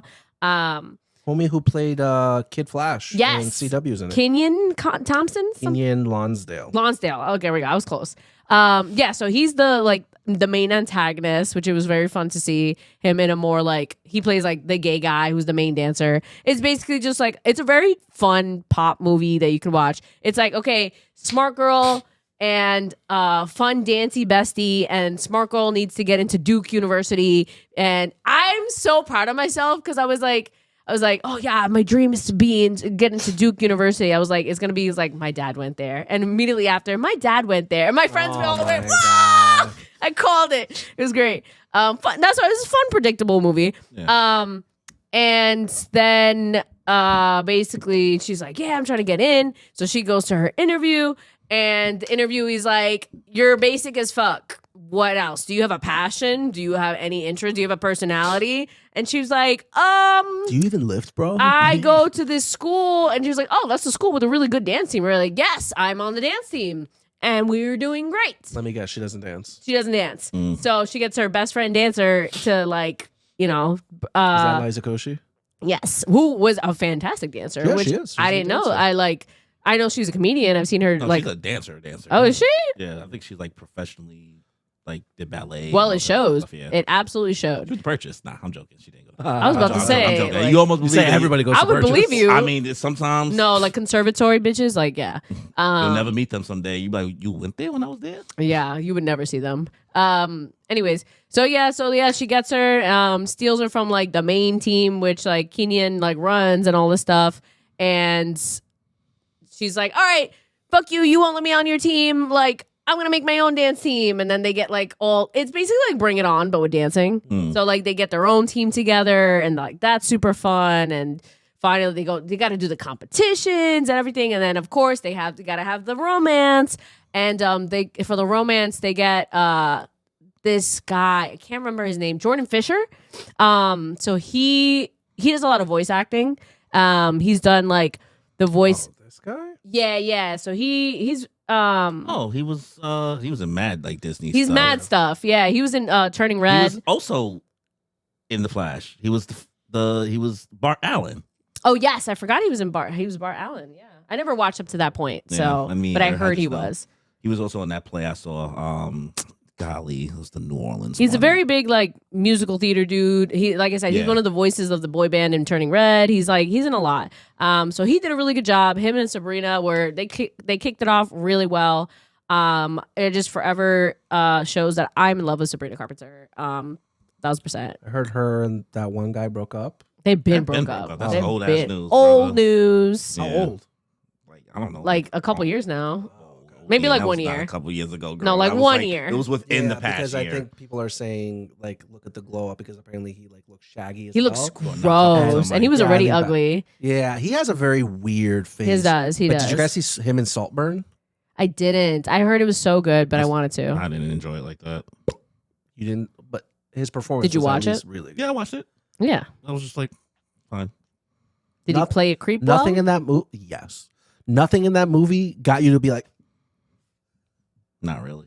he wasn't paying attention. Anyways. You need to watch I this was movie. paying attention. No. Yeah, no. No, you Like it was weren't, bro. It was like they were like he Can was. I tell you what happened? It's He some No, of the was I scenes- want to watch it. That movie's like 2 years old. 3 years know. old. I think it's like 3 or 4. Please watch it. Remember everything he just said. Yes. Okay, and then Yeah. like I'm please. sure she'll feel differently. I just said for me. Okay. All right. Anyways, but yeah, she glowed up. Super happy for her. Yeah. Someone posted, it was like when I had to convince myself that he was attractive and yet he broke up with me, and she like retweeted that on TikTok. I was like, yeah. Did you see the face that she made? Like people are saying, like when Bad Bunny was like doing his speech, and Hades she's out Town. here. There we go. Hades Town. That's what I saw him in. So like Bad Bunny's like doing a speech, and she's like watching him, and she's just like, Yes, I saw her eyes. I was like, yes, girl, same, girl, same. Also, congrats, Bad Bunny. Oh, yeah, congrats. Bad Bunny. I love Baby, the pura Bunny. más fotos de cuando de- that was really good, man. Thanks. That was great. Practicing, Also, my friends by the getting way, we haven't said it so far, but shout out Black History Month. We out here. Yeah, true. yeah. And for Black History Month, if you guys are not checking out the Moonpiece Pod website, we currently have the store Oh my active God. over the next This month. 28 days or Yep. whatever. I know Yeah. it's more days than that in February, but for this next month, I don't think so. Not this month. That's Love not month. This year. 27. I don't know. No, it's 28. 29. No, 28. Wait, What? I said 28 first. You're 28 saying days. I know there's more days in February. I'm saying no, there's No, not. no, You're right. there's- Well, You were correct. It's fine. Anyways, I was validating you. moonpiecePod.com. Please check it out to see some of our merch that's brand new and on there, and you can support us any way you can. Days. yes. Anyways, it's fine, Danny. yes, I was They're- shout they're out to saying- shout out to Bad Bunny. And then yes, Black History Month. Please support us. Love it. Love month. All that. support a brother right I was here. gonna say he's the. Support a brother. I got my little 30% out there. I did my ancestry. I was there. I was there. I was there. That is your ancestry. Yeah, yeah. Oh. I do. I haven't done what it. else you got? I haven't done that. Yes. Overwatch is finally back, and some big news. They finally decided, okay, we're gonna stop calling it Overwatch 2 and just go back to I Overwatch. did see that. Because let's be for real, Rebranding. this was not different, and you guys were right. So we're gonna bring it back, and we're actually bringing back like a whole bunch of other stuff. They finally brought some cinematic stuff. They haven't done like story lore in such a long time, and it was great. The one thing I will say, the cinematic for it was beautiful, but they killed off the main black man in Black History Month, and we were all like looking at you sideways. Little tasteless. But like, But like, it was deserved. If it was any other time, we'd be like, yeah, this is cool. But like, you did it now. LOL. Yeah. So that's really great to see the resurgence of Overwatch. They are adding 5 new characters. I really think this is due to Marvel Rivals adding so many characters at once every season. So now they're picking it up and matching it. So they're adding 10 new characters and 5 right off the bat. One of them including a jetpack cat. Just a cat that's on a jetpack. Yeah. So I was like, I thought that's literally exactly what I said. I was like, Rocket Raccoon, diet, let's go. But it doesn't talk, so we'll see. But either way, I was like, I see the inspo for it. But you know what? Marvel Rivals stole everything from Overwatch, so I think it's only fair that Overwatch steals a couple things from Marvel Rivals back. So totally fine. Competition. You see, it's good. It's healthy, and it's honestly, it made them, kick their butts up to do it. Good artists borrow, great artists steal. I just realized this was technically our Valentine's Day episode. Bitch, don't tell me that now. Sending love out there. Oh my God. All the cuties. It just hit me because I was like, oh, Valentine's Day is next Saturday. It's literally, it's Katsucon next Saturday. Anyways. Would you look at that? Whoopsies. We don't have any Valentine's Day content in store for you guys. Who said that? Hold up. Love. Sending love. I hate y'all. Love. What do the kids do these days? This broken mess? They do, what is it? This one. Yeah, I hate it. It's so ugly. Uncomfortable. Just do this. Whose looks the best? Yeah, or just this. Like anything. Whoa, I've never done that. I do that. Yeah, because I do that one. It's that hurts my wrists. skill issue. Or this one. This one's, I like this one. Oh, you. I hate you. Oh my God. Anyways. You did get me the other day in the chat though. I just sent the picture. This one guy was like, yo, they got One Piece cards at the Mitsuo Marketplace in New Jersey. And Corey's like, yeah, bro, I just came from there. Oh, like, what'd you get? And you sent it. Oh my God. That was bad. I looked at my phone. I was like, damn. Because I was honestly excited. I was like, yo, what do you got? Insane. But yeah, so I'm really happy about the resurgence, everything happening. And they just announced a Sanrio collab. Nice job. With Overwatch, which, so many artists have been like fan casting for so long of who's going to be who, if it's actually going to happen, doing their own renditions. And I'm just so mad because my favorite character, Sombra, should have got Kurumi and she didn't. They gave it a fucking Widow! But Widow gets everything, so like whatever, sure. Give it to her. Pull out the kazoo, why don't you? Oh yeah, but yeah, sorry, yeah, I'm just pissed because I'm just like, it should have not been you. Should have been me. Not me. Anyways, so that was great. Super excited. I'm very excited to play. You were on vacation. How was your trip? I thought that was going to be a separate segment, but sure. Well, we're going to end the podcast with Jojo. There's nothing else after All that. right. Okay. Yeah, Kimmy just came back from like a 2-week vacation, guys. Yeah, she literally cut her hair. She like got like a whole new thing going on. She got that Bucciarati bob. Bobbing. The Bucciarati bob. I'm dead. Right. So you guys didn't get to see her stream for a little bit, but she's back. She's here. She's here to yap. Like so she never left. How was the trip? How Colombia? It was wonderful. Yeah, guys. I went to my home country, Colombia, and it's been a few years since I've gone back. So it was really nice to return, especially during these terrible weather. You missed the snowstorm of the decade. I'm so happy. Crazy. We were out here struggling for our lives. That's what I was there on a hearing. beach. Yeah, everyone was like, oh my God, the storm, stay warm, everything. And I'm out here posting like drinking beers on the beach in my bikini. And I was just like, oh my God, yeah, getting massages on the beach. It was great. So I didn't do that on purpose. Obviously, it was a great time. Oh, good for you. I'm so blessed. Yeah, my family was getting married, so like I went to that. I was a bridesmaid. It was beautiful, lovely. Had a great time. That was in Cartagena, and yeah, Cartagena. Oh God, don't. Gargano. Highly recommend everybody go to Colombia. It's a beautiful place, wonderful, and super cheap if you're American. The pesos to dollar ratio is insane. So definitely get a lot of bang for your buck for your vacations or whatever. And honestly, Cartagena is one of the most Americanized. Like, there's so many white people there. Like, it's getting to the point where we're like, this shouldn't be like. When I went there a few years ago, it was very. Yes, it's getting there, unfortunately. Everyone's realizing it's a great place to go. But it's whatever. If I were to go back to Cartagena, I would probably stay somewhere closer to the walled city. I stayed very much Outside of it. Boca Grande. Yes, is where I yes, stayed, yes. Which is cool because you have all those high rises and the views over there are absolutely gorgeous. That's where I usually stay. And I really then felt I like just I was in Florida when I was over there. It's a good time. I saw you went to Morena. Yes, I did. That restaurant, gorgeous. Banger, gorgeous. There's and good two food. Morenas in Cartagena, and there's like the big one, but then also the outside one. I wanted to try the outside one first, and it was so good. Yeah, that's the one I went to. It's like right off the beach, right? Yeah, It's on the corner. the one on the beach. Yeah. That place was really nice. The ceviche was It was banger, right? delicious. Delicious. Yo, Yeah. Cartagena really does have great ceviche. When I was Yes. there, I ate ceviche every day. Banger. I mean, it's a what's it called? A beach town, you Yeah. know? So you gotta have Fish good is fish. great. Fish is great. Everything. But yeah, I'll probably stay closer to what's that one neighborhood called? Rodadero. No, it doesn't. Oh, Getsameni. Getsameni. That's probably where I would stay. But yeah, so that was great. And then after that, I went to a new place.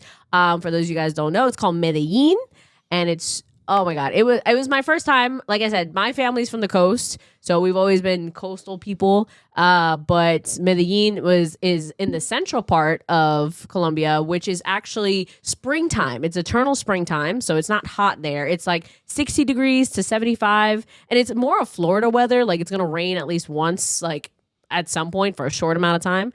So I'm glad I was prepared. I was doing nonstop tours.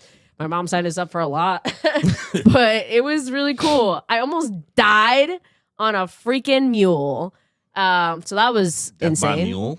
Yeah. It's not a gangster way to go It's out. not. Not I a wasn't gangster way ready. to go out. I was not ready. So yeah, I went on one of the things I did was I went on a coffee tour, and it was very interesting. So I was like, okay, great. They drove us out there, and I'm like super ready. And unfortunately, the day before, I had gone on a tour already to Comuna 13, like 13th community is what they call it. And I was like all day, my sneakers. I made the mistake of wearing too thin socks, so I had blisters by the end. And so my feet were cooked. Girl, you get too old for this. I know. Rookie mistake. I know. I wore long socks because I was like, it's not going to hit my ankles. I'm going to be good. And then it hit my heel. And I was like, damn, okay, not catching any luck. Plus it was raining. It was all that. Anyways, so my feet were cooked then. So I was like, all right, I got to give the sneakers a break. Let me wear some sandals. Worst day to wear sandals, guys. It was not it. I went to a farm. I just thought I was going on a nice little place. They would teach me, hey, here's all the stuff. Let's drink some coffee. And I'd be like, cool. No, it was very much interactive and exemplary, which I loved. Yeah, I just wasn't prepared for it. Didn't you ride a horse? It was a mule. A mule. You rode a mule in sandals? Yes. That was a mule? That's crazy. Yeah, it looks like a horse, but it's like small. They were smaller. Like Maybe a pony? I'm like, maybe. Not a pony, because ponies were tiny. Maybe you just so small we thought it was a horse? No, nah. Bitch. Yo, the other day at the chat, they were trying to figure out like your height. Oh, yeah. What chat? The stream? What stream were we on? Was it Sailor Moon? No. Yeah. I think it was One Sailor Piece? Moon. I don't remember what it was. But Yeah, like I think it was they were talking Sailor about something they didn't. Nobody's aware of like how tall Danny really is. So they thought I was taller than Danny because of the way Danny sits when we're recording. That's so funny. So I'm like, I try to tell people my height, and we say his height, and they're like, "How tall do you think Kimmy is?" And we're over here like, we couldn't confidently answer what it was. I said 5'4". I'm shorter. I want to say 5'3". 5'2". I'm 5'3". You were both wrong. I mean, we're right. You were close. Yeah.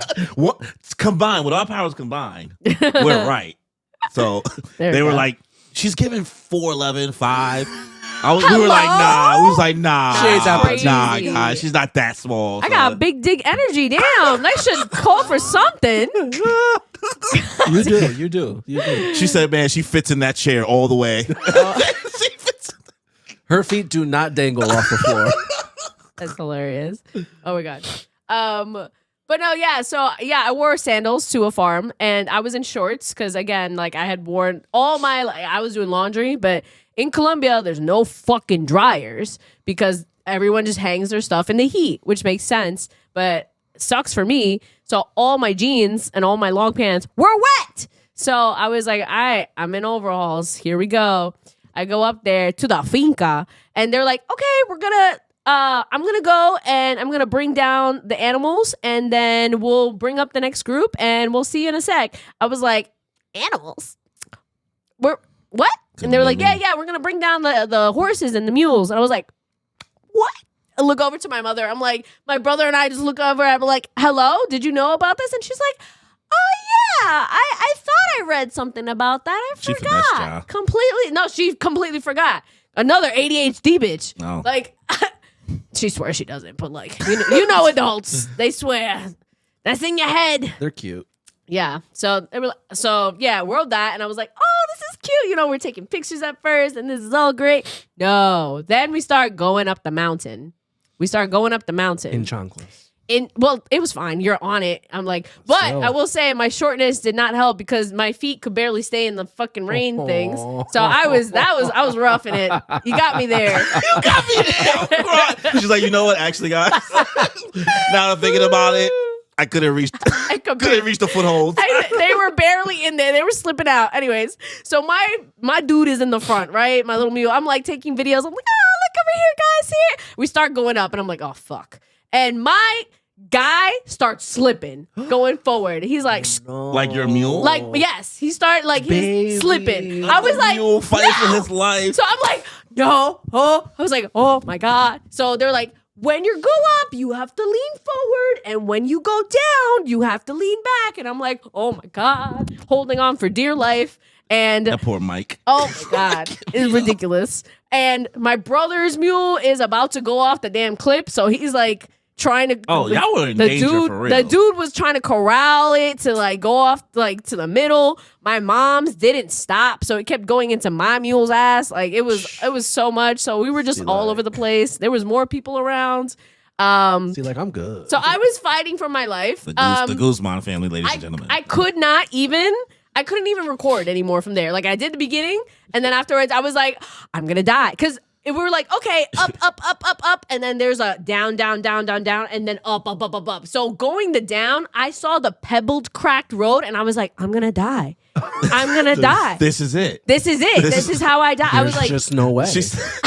I guess I die at Longland with Shelly. Yeah, here we go. With Shelly the horse. I was just like, oh my, because it was like it rained.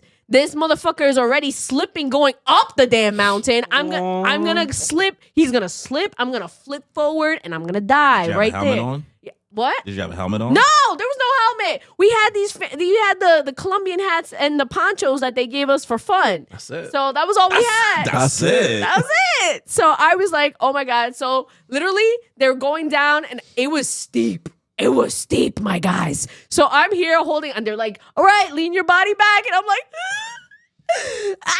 okay. And I'm just like, oh my God. I was like, I can't even look back to see my mom and my brother fighting for their lives because I know they are. I hear the guy just in the back, hotcha, hotcha. Every person for themselves. Literally ridiculous. He dies. And the guy's busy corralling everybody in the back. So my horse, I'm like, is this even going the right way? Are we going the right way? Like, and he's just starts going. And I'm like, trying to move him over. I'm like, hello? Is this not the main road? And it's going off on the side. I'm like, I'm cooked. He's going wherever he wants. Thankfully, it was the right way. They were trained. I was like, I'm going to die. Otherwise, I'm telling you, finally, we get up to the last part and I see everybody up top of the mountain and they're taking pictures. They're prepping for all the coffee stuff. And finally, I was like, okay, took out my phone and I recorded like the last like 10 seconds. Because otherwise, like, you turn back and my brother and my mom, they're holding on for dear life. And they're like, oh, my God. Thankfully, we didn't have to ride it down the mountain because we all would have been cooked. Yeah.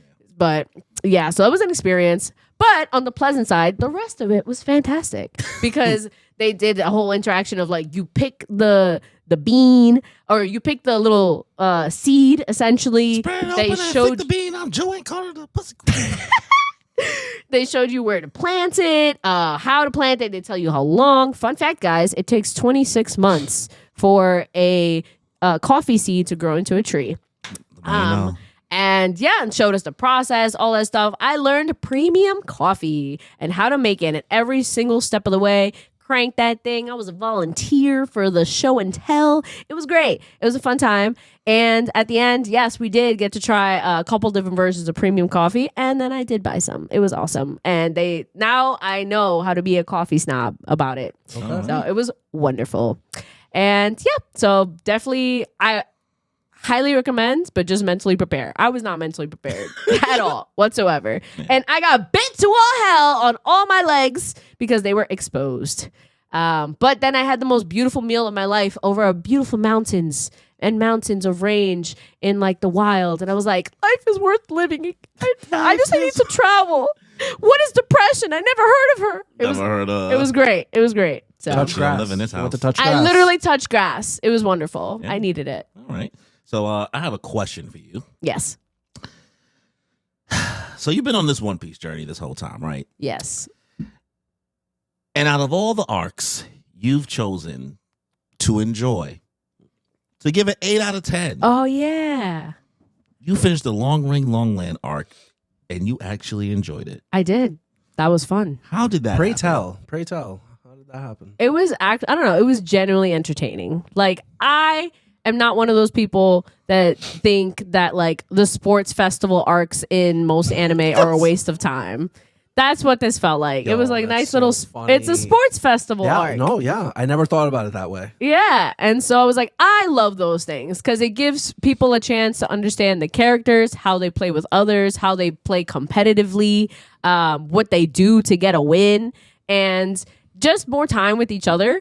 And it was great. So I loved being able to see that with this group. Obviously, I'm learning them. I'm learning the characters 1,000%. The dynamics. And yes, the dynamics and everything. And it did get really emotional with Chopper. Oh my God. Baby. He was breaking my heart. Breaking my heart. Luffy, you're just going to let me. He's like, Luffy, I don't want to leave. Zoro's over here like, man up. I left my island just for you. I don't want to go with them.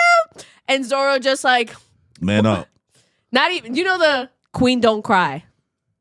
Like that meme, he locked in. He did that. Yeah. He was like, he's like, yep. Queen don't cry. Queen don't cry. Queen don't cry. And he pulled it off. I said, wow. I was like, all right, good shit. But then obviously they did win him back, so I was happy about that. But it was fun, and it was nice to see Zoro and Sanji actually work together because obviously try their best, yeah. Try their best, the boys. So Kimmy, going back to the Davy back fight, what I really want to know is because this is such like a filler arc in between two major arcs, how did you feel about the mechanics of the Davy back fight and like what that brought to the story? Like I said, it was super enjoyable, really fun, and it was just needed as like Skypiea was super serious. It was a very serious, long-term arc. It was a great change of pace, So, like I said before, people hate those arcs of just like they call it filler, but I'm like, it's character development time. We get to know these characters a lot deeper when they're not in freaking battle. You know what I mean? And that's important too. You got to know these intimate moments within themselves, how they play, how they go about things. And when like the going gets tough, but it's not like life, preserving and all that stuff. It's like, okay, this is great. Also, it was just funny. It reminded me of old school Scooby-Doo shenanigans. Like good old slapstick. Yes, slapstick. Good old slapstick. You don't see that no more. You really don't see that in anime anymore. Well, this was back then, so like obviously, yeah, it makes sense. So you're right. You don't see that no more. Yeah. When did that come out? That was like that arc 2000. Yeah. In the For the manga or the anime? For the manga, I guess. The manga, I would probably say 2003 or 4. Somewhere around there. Yeah, so it makes sense with the times of like when that was happening, but it made me miss like those slapstick moments. Yeah. You don't see those in anime at all, or any TV shows. It almost felt like you was almost like watching like some Looney Tunes type. It was Scooby-Doo-esque. Yeah, like when he was running through the ship during the battle, and it was like weird thing door, and like the bad guy was just in a different costume. Foxy. Every single Foxy. He was like, "Hello there!" Like, "Oh no, I haven't seen anybody," and he's like, "Oh my god, wait, Because Luffy's so stupid. He's so stupid. Yes. I'm like, oh my gosh. So it's moments like those. None of them do each other any favors. Yo, at all. None of them. The blind leading the blinds. Yeah, truly. a bunch of enablers, honestly. Truly. That's why. Besides Nami. Yes. I was like, that's why I was like, I connect with Nami really well because I am that one. Yeah. I am Nami. Because even Nico Robin is an enabler. She's over here like, well. She's just sitting there. It is what it is. She's like the auntie that's like, these ain't my kids. Yeah. This ain't my kids. I don't. She's like, this is my circus, this is my monkeys, but I'm not the ringleader. That's you, girl. Afro Luffy. Afro Luffy was so funny. Usopp is in there like, yeah, you got to take the power of the fro. You got to understand it. You got to do all these things. Listen, let the fro guide you. And he's just like, I feel it. I feel the fro. I'm in it. I'm a brother. Like, I was like, what is happening? This is canon. This is canon. It's great. Like, it seems like it's filler, but it's not. Yeah. Oh my God. So that just really killed me. Like I said, I super enjoyed that. That was fun. And I got everything I wanted out of it. I got the fun. You see them fighting against the cheating team. I got to see Zoro and Sanji work together after fighting. Once they locked in, they were cooked, obviously. I got to get emotional with Chopper getting taken away and then getting him back. And then at the end of the day, I got to see, Luffy kick ass. And that was great. That was so satisfying. Boxing match of the century. And she keeps predicting how things are going to go because she was like, he's going to have that mirror. Yeah. She was like, he's going to reflect that thing because you saw when the glass broke. I was like, this motherfucker paying attention too much now. I know I'm really good at calling this shit. So I was happy I was right about that. The finale of the arc, though, different vibe completely. Yeah. And that's where Aokiji arrives. Aokiji? Aokiji. Aokiji. Yeah, crushed it. That's it. Who's that guy? The Admiral. Ice Age. Oh, yeah. Yeah, that was weird. Came out of nowhere. Same arc. So Yeah. how did you kind of feel when that whiplash happened? It brought it back to being serious, which I get it. Like, it needs that because it's like, okay, it's reminding you, okay, we're heading back. We're, fun's over, guys. We're going to kick some ass now. And it really does remind you that, like, yeah, there's more monsters out here. Like, these bitches do not play. We got soloed. Yeah. Like, he light work. no like, reaction. it was nothing. Yep. Even Luffy. Mm-hmm. Cooked. Yeah, no, ice versus rubber, he's cooked. So. How did you feel about why was he there? Like, what intrigued Aokiji about that crew? Well, he wanted to, see Robin and all that. He wanted to check it out. He was like, oh, I heard Robin's with you. So I went to go scope you out, see, if she's actually here and all that. And I felt so bad because you could tell this girl is so traumatized and he has something to do with her past. You haven't seen her get emotional until that moment. Because No. you remember you watch it, you was like, oh, she's usually really more chill. Now she's like freaking out. She had shown like tidbits here and there, like when they were talking about her past in before, but nothing to this extent. Yeah. Obviously, like this was like the most emotion we've seen from her, which is a lot. And it's sad because you could see someone like taking someone that's very stoic and making them have that like PTSD flashback. It's hurtful because you're Robin like from Teen Titan. Not Rob, Raven from Teen yeah, Titans. and you're just like, my poor baby, are you okay? Like, what's wrong? Go back. So I'm very intrigued to know what it is she's hiding. Obviously, she's had a very, very traumatic past in the back, but we'll see. Obviously, I know that's coming up soon, but I wanted to know. All right. So you gave it an 8 out of 10. You standing on that? Yeah, I'm standing on that. It was fun. Let's go. All right. And you also started a big chunk of Water 7. I did. And the last thing you left off with was Luffy versus Usopp. Yes. How you feel about Water 7 so far? The island itself. The island itself is beautiful. Obviously, you can see the Venezia, which I gotta say it that way after JoJo's. Yeah, the Venezia all right. inspiration was great, but also they brought it to a whole nother level, being on like almost like a mountain-esque itself as well. I said the little Yoshis were cute. The little seahorses were awesome. And yeah, I love the setup because they've gone through the desert. They've dealt with some ice. So now I'm like, all right, next element, we're going to the water. I'm like, yeah, let's do it. Went to the sky. Yeah, they went to the sky. Yeah, the air stuff. So, hey, we're going to the water. I'm sure fire will be next around there. So once, probably for Ace. Obviously, no spoilers, but yeah. She said, don't answer me. Yeah, but yeah, beautiful. I love the setup and the twists and turns. I'm very interested to see what's going on with the mask and the carnival. And I know that there's going to be a secret society of people and blah, blah, blah, blah that's happening. And obviously, they're tied with Robin's past. So yeah, it's a good setup there. And yeah, Usopp. I mean, Usopp's been going through a lot. So this is your stream lasted longer because you went on like a 25-minute tangent after you finished the episode. Because they were arguing with me. The chat was, well, they were like, you just felt like you needed to get your point across. I did. I didn't even They realize. weren't arguing so much. You were just like, nah, y'all don't understand. I get it. You had a lot to say about that. This is after Luffy versus Usopp. Yes. Yeah, this sounds like how she ended I did. up I didn't even realize I went on a long ass tangent, but I did.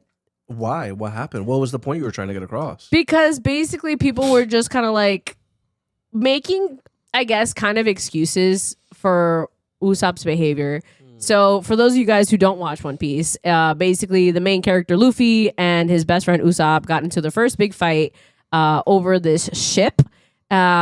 Obviously, it's the ship that they've had, the first one that they've gone through hell and back with, and the ship is falling apart. And they brought the ship, they got all the money, and they brought the ship, like, all right, we got to go fix the ship now. And they went to fix the ship, and the shipwrights were like, JK, your shit is cooked. So busted and dusted. Dusted, not happening. You could throw all the money in the world for us, but at the end of the day, we would have to rebuild the whole bottom of the ship, so you might as well just get a new ship. And they did everything in their power to be like, are you sure we can't fix it up? Nothing. They were like, nah, that's it.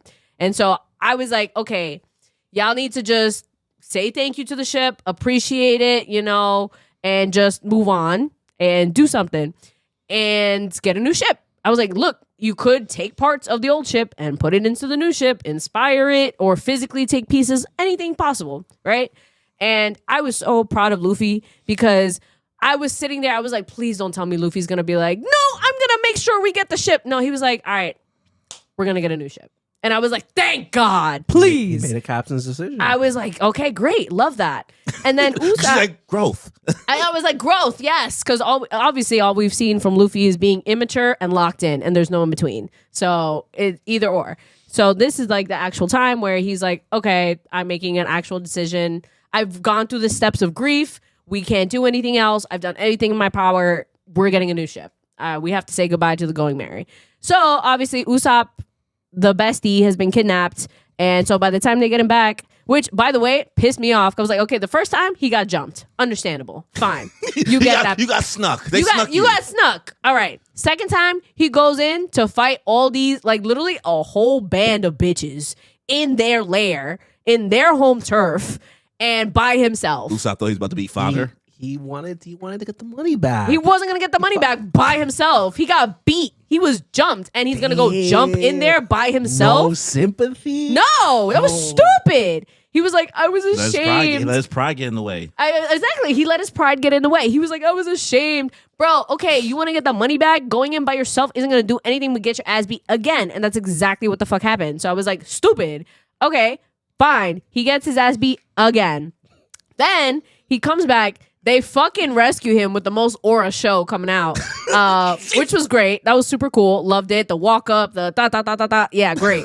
They showed up. Even Chopper showed up. I was very proud of Chopper. I was like, yes, get in there, my boy. Walk in with the big three. Do your thing, shawty. He's learning from Papa. So that was awesome. From Papa Zoro. So he was learning. Super proud of him. And on top of that, okay, great. They come back. They rescue him. They're like, okay, guess what? We get a new ship. And he's like, you're real funny. Okay, anyways, how are we going to fix this? And it's like, we can't. Actually, so like, okay, I understand Luffy went about it a little wrong and he was just more straightforward. He's like, no, we're getting a new ship. And it seemed a little bit insensitive. But then by the time he was like, no, listen, like we tried everything. We did all we could. It wasn't about the money. we can't. It's irreparable. That's it. We can't do it. So I'm making the executive decision to get a new ship. And at that point, Usopp should have shut the fuck up and sat and ate his food, but he didn't.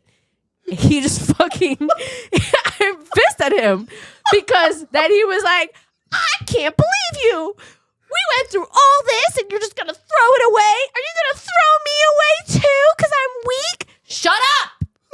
Okay. He's being a bitch. He's being a bitch. He did threaten. Luffy did threaten to be like, so you can leave if you got a problem. Okay, no. So hold up. So no, because he started acting like a bitch before that. He was like, you can't do this. This isn't that. This is that. He was like, no, that's not how it's going. We're getting a new ship. And he was like, you can't do that. And he was like, if you don't like it, then you can leave. But I was on that, honestly, I was on the same wavelength as Luffy. I was like, you don't fucking like, I'm the fucking captain, bro. How you gonna tell me no? So I was pissed at him. I was like, I honestly probably would have said the same shit as Luffy. At like least Sanji stopped him. Yeah, exactly. Sanji stopped him. He was like, you were about to say something you regret, which is true. So he reined in Luffy. Very proud of Sanji. I gave him MVP for that, for making him shut the fuck up. But it didn't help because then he was like, oh, so you're just gonna like throw away the boat? Like you're gonna throw away me because I'm weak? I was like, you're making it about yourself. It's not a fucking about you. It's not about you. The boat is wrecked. That's it. And it was like, we can do something else. And he's like, oh, so you're gonna tell the professionals they're fucking wrong? So I was in the chat talking about, I was like, this is literally, I was like, I've had this experience with my car, right? I was like, my car, I did everything in my power. My first car, I loved it. I did everything in my power to try to fix it. It didn't work. And at some point, you mentally have to just be like, all right, I did everything I could. Can't be fixed. Gotta let it move and move on. Say thank you. Take all the pieces that you can. Move it to the next car. And just kind of take whatever inspo you can and just keep it moving. Okay. That's all you can do. And that's what I explained to the chat. And then they were like, and then freaking Usopp gets in there. It was like, I'm going to fight you over this boat. And I was like, he's stupid. Because he knows he can't take Luffy. But I will say, respect to my man. He did a great job doing research because he's like, all right, this is an enemy that I know. I know his weaknesses. I'm going to exploit them. Nigga thought he was Batman with prep time. Yeah, he really thought he was Batman with prep time. So, okay. But he did put up a good fight against Luffy. He used every trick in the book to get him down. People love making jokes to be like, yo, Usopp, why are you locked in so hard against Luffy and never ever? That's what I literally said that. I was like, he's never put in this much effort on anybody else. But anybody else. At least he got game tape on Luffy. The other people be new people. They be figuring out as they go. He got game tape. That's true. I think the only reason he locked in was because he wasn't being a pussy for once. Because every other time he's running for his life, he's like, I gotta fight this man. And it's like, all right, this time he's like, all right, I know you. I know your weaknesses. I can fight you. So I think it was that confidence that really gave it to him. But I was like, this was useless. You knew you were going to get beat. You knew he was going to bust your ass. I was like, you're going to voluntarily get your ass beat for a third time today? You're stupid. You're stupid. This was a waste of time. Besides, obviously, like, you know, the fight, our first real friendship fight of the crew. Seeing the cracks in the... Because you don't usually get to see... Some shows do it, right? I'm not just, like, trying to shit on other anime, but you don't get to see...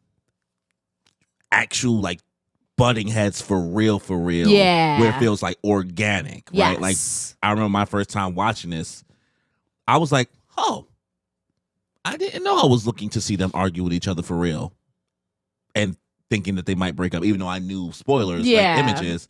I was like, but that's an interesting thing to add. I was like, like that's an interesting dynamic because you're just not used to seeing that all the time. Like, absolutely, especially with those two, you know, because like Luffy and Usopp, they're besties. They're besties. Yeah, like if it was like you've seen Luffy and Zoro fight, you know, when Luffy thought Zoro had murked a whole village, not knowing that they were all like mercenaries and stuff. No question, he was at his throat. And you're like, that's not even as a viewer, you're like, this ain't that ass. Exactly, like, it's not. So like, I guess what was that like? Kind of seeing the crew, because I know you still getting to know them. I don't know how fond you feel of the characters as of now, so I don't even know how much that moment maybe affected you or anything like that. It was nice to see. Someone in the chat said like one thing that was super good was that this was all like relatable instances, like both like dealing, like I said, dealing with something that you have to give away, like my car versus the boat. I was like, yes, that is relatable, and also just fighting over with someone with a topic that's like you know this person is wrong, but they're getting into their emotions, so they feel like they're right and they're letting it get in between. That happens all the time. We're human, and you know? putting his insecurities in too. Exactly. That's why it was another thing. I was like, he's putting his insecurities. This is pissing me off.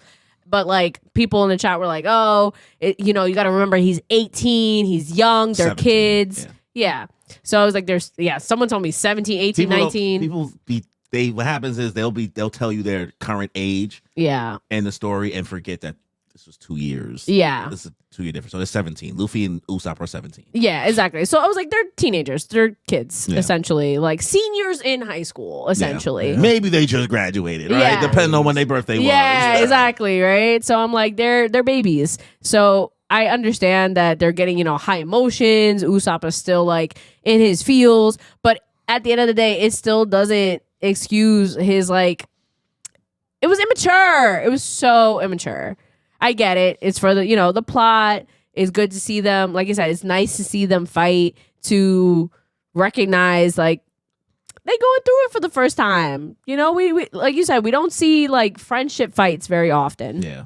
They feel forced, or either they don't take it that far, I guess. Yeah. Right. How did you feel seeing the rest of the crew react to the fight? I felt for them because also Chopper's like, and he's like, go inside. Go inside. Chopper, go inside.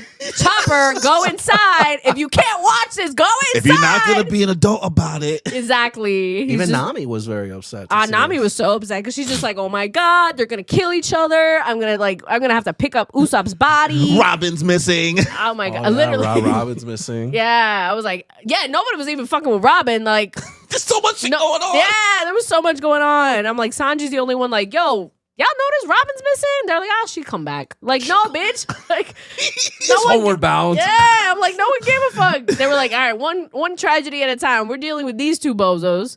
And where did they leave off? The hat scene, the crying scene where everyone was like, this is so iconic. I was like, which part? Because she doesn't know what to look for, because I don't think she ever seen the image before. Maybe. And if I did, I didn't care about it. So it meant nothing, but the fight ended. That's what she ended. Yeah. So the pickup scene, the crying and all that. So so that ended, and that was that. So the argument with the chat, they were trying to defend Usopp pretty much. Yeah. So they were like, they're trying to validate. They try to validate him. So much defend to say, they're like, but think about this. It sounds like you understood where Usopp was coming from. I understand. It doesn't excuse that it was still completely immature. You're speaking from personal experience. Yeah. So would you let Usopp back on the crew? I mean, he's gonna come back on the crew. I didn't ask you. You don't know that. Yeah, but that already happened. That was like last arc. You didn't see that? Well, would you? I guess if you, were Luffy, or in that situation, or one of the other crewmates, how would you feel about letting him back after that? I mean, I know he's wrong, so it really just depends on him, like just genuinely apologizing and like being like, all right, yeah, this was on me. I was wrong. I shouldn't have said everything I did, and I should have tried to fight you. And he was like, all right, man, that's all you need to know, because we know that this is only because he's being emotional. Yeah. That's all it was. He was just being over emotional, and he was acting like the rest of the crew didn't give a fuck about the boat like he did. Yeah. And it's like, no, we did. We did everything we could, but we couldn't. Yeah. Obviously, like he wasn't there to see Nami and Luffy like grieve and fight for this boat as much as possible as like he would have if he was there. But he just saw like the ends of it, and it made it seem like, oh, like they don't care about it, and they don't care about me, and they're gonna throw me aside. And I was just like, no, because they're like, oh, but Luffy also like fanned the flames, and he said he was about to kick him off, and then so it's Luffy's fault too, and they're also young. And I was like, that doesn't mean that it wasn't an immature situation. And so that's I was just giving my explanation of why. So. Now listen, you're only on the beginning of Water 7, right? That's kind of a very dramatic start to the beginning of an arc. So yeah, it's gonna be an interesting journey. I'm gonna ask you how you feel about no number. I'm not gonna actually give no rating or anything like that. You just got here. Yeah, I just got here. But I guess I'll ask you to rate Luffy versus Usopp's fight, not the argument part, the fight itself.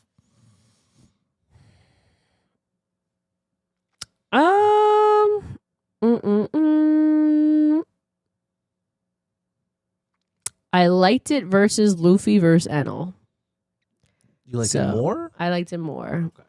Fair. So More emotional stakes. More emotional period. You didn't think Luffy was going to lose, but I knew Luffy was gonna win versus Enel, and I knew Luffy was gonna win versus Usopp. But Usopp surprised me more. Yeah. And he put in more effort. Usopp was doing shit that you was like, nigga, what? Yeah. Shurikens, Yeah. gas, Yes. eggs, Exploded him with Tabasco the gas. sauce. Yeah, Tabasco sauce. I You was called the like, ketchup thing so fast. You was Yeah. like, Luffy, that's ketchup, bro. yeah, But no, when he coughed up. that boy's not bleeding. That boy's Once not he- bleeding. Once he literally, he started coughing up Watch out. stuff, and I was like, oh, that's ketchup. I know his bag of tricks. Yeah. Played these games before. I play these games. I was like, I know. I was like, it's ketchup. And he was like, ha, ketchup star. Wha! I was like, nah, that was ridiculous. Yeah, so it was entertaining and it had more surprise features. So that's why I was more locked in on that. Versus Enel just kept pushing him off the damn boat. All right, goodbye. So we Goodbye. say like a 7 out of 10 fight? Yeah, I would say 10 7 fight? out of 10 fight. All right. It was all right. Cool. Okay, so let's finish out the pod. We don't usually get to do this so quickly because usually this portion is usually split in half, but Kimmy smoked Danny's boots and finished JoJo's Bizarre Adventure Golden Wind beforehand. So, round of applause. Danny did also finish as well, but nobody cares. Because it was expected. It was expected. Because it was expected. Yeah. So, Golden Wind. Let's go down a couple thoughts about how you guys feel. The JoJo's intros. Bizarre Adventure Golden Wind, guys. This is officially the 5th JoJo that we are dealing with. And we're doing the whole series outright. Usually we break these in half, but they finish the whole thing. So Yes. Well, Steel Ball Run is coming out in 1 month, so Yeah. gotta make sure that we finish. around the same time as One Piece live action. Wow. It's gonna be booked in busy. Netflix is gonna be busy. Yeah. Okay, starting off with the theme song. It is not nearly as good as Both 4. of them? Both of them. The second one was ass. Worse. Atrocious. I was like, what is this? This shouldn't even be. Terrible. It was terrible. So bad. The thing is, Diamond is Unbreakable had banger after banger Yes. after banger. Yes. And then Golden Wind gives us 2 mediocre ass. Yes. openings. No. One was mediocre. The other was ass. Oh, shit. So it was. I was like, okay. I put Golden Wind on my playlist. I gave it. I even listened to the full song yesterday. Was not good as any of the other 3. The best part about the Okay, intros, but it's better than like other ones. It's more than just 3 intros. Oh yeah, I'm just comparing it to 4 because 4 was bangers and it just happened. I think Stardust Crusaders had better openings than Golden Wind, in my opinion. You're not talking to the mic. Okay. I thought Stardust Crusaders had better openings than Golden Wind. For sure, in my opinion. No way. Not Okay, It's that I don't remember. I remember thinking the Stardust Crusader ones were okay, so I don't remember. The best part about the Golden Wind intro was towards the end when Diavolo was doing the time thing. The switch was very cool, Yeah, but that's that the end of every. Yeah, I'm just that's the saying, end of I like every that. one. That was the best part about the intros. Fighting Gold. It's Da, cool. na, na, na. It's like giving like 007 like type vibes. Like Not That's like alright. not not like the same way like Battle Bloody Tendency Stream. did. Not like Bloody Stream. Like yeah. That was The song, look, the look of it was very nice. I loved the look and the aesthetics of it and the graphics and all that. That was cool. That I will say was a lot cooler than like season 2 or some of the other ones. But the song was not as good. That's what brings it down. The song, it was like okay, it was mediocre. You know what I mean? It was like it's alright. the ending was fire. every time I close my eyes, I wake up feeling so horny. That was crazy. It was great. like was it Whiplash when that song played? It was. Yeah, I was like, what is this? What did he say? Y'all didn't have no. Yeah, there was like nothing spoiled y'all beforehand to Nope. know that would be an ending song, Nada. or like there was a funny ending song like that. Nada. Zero clue. Yeah, Yeah, And then the very second big ending, surprise. terrible. yeah, second and Terrible. I They don't didn't even remember try. it. They didn't It's even not. try. It's just. It's not even nothing special. Mm-mm. All right, so intros, outros out the way. How we feel about Giorno Giovanna as a MC and his stand? So I had already told Corey this. I love Golden Wind's ability Mm-hmm. to imbue inanimate objects with life. Yeah. And the way Giorno used that to heal people, you know, because like when I found out that he could heal people, I'm like, oh, it's kind of just like Josuke all over again. But no, it's very different. Very because different. He's just replacing body parts. Yeah, very That's it. creative. Yeah. Super creative. Loved it. The look I didn't really like. I didn't really like the way. Really? I didn't really like the appearance, and even when he like The stand or Giorno's appearance? Oh, the stand. The stand was Golden one. ugly as fuck. Right? It was so ugly. Bro, it was tier 1 cell. It was First bad. cell, bro. Ugly. Yeah. And then He looked like Requiem he looked when- like a golden penis. Dude, With that little helmet thing. Like you could have given R2D. No, When what's I the found other out he one? was Not gonna- R2. What's the other Star Wars? C-3PO. C3PO. Like ugly ass C3PO looking motherfucker. when he got the arrow in, and I thought he was going to get an upgrade, I was like, yo, this is it. This I is knew it. it. I knew it.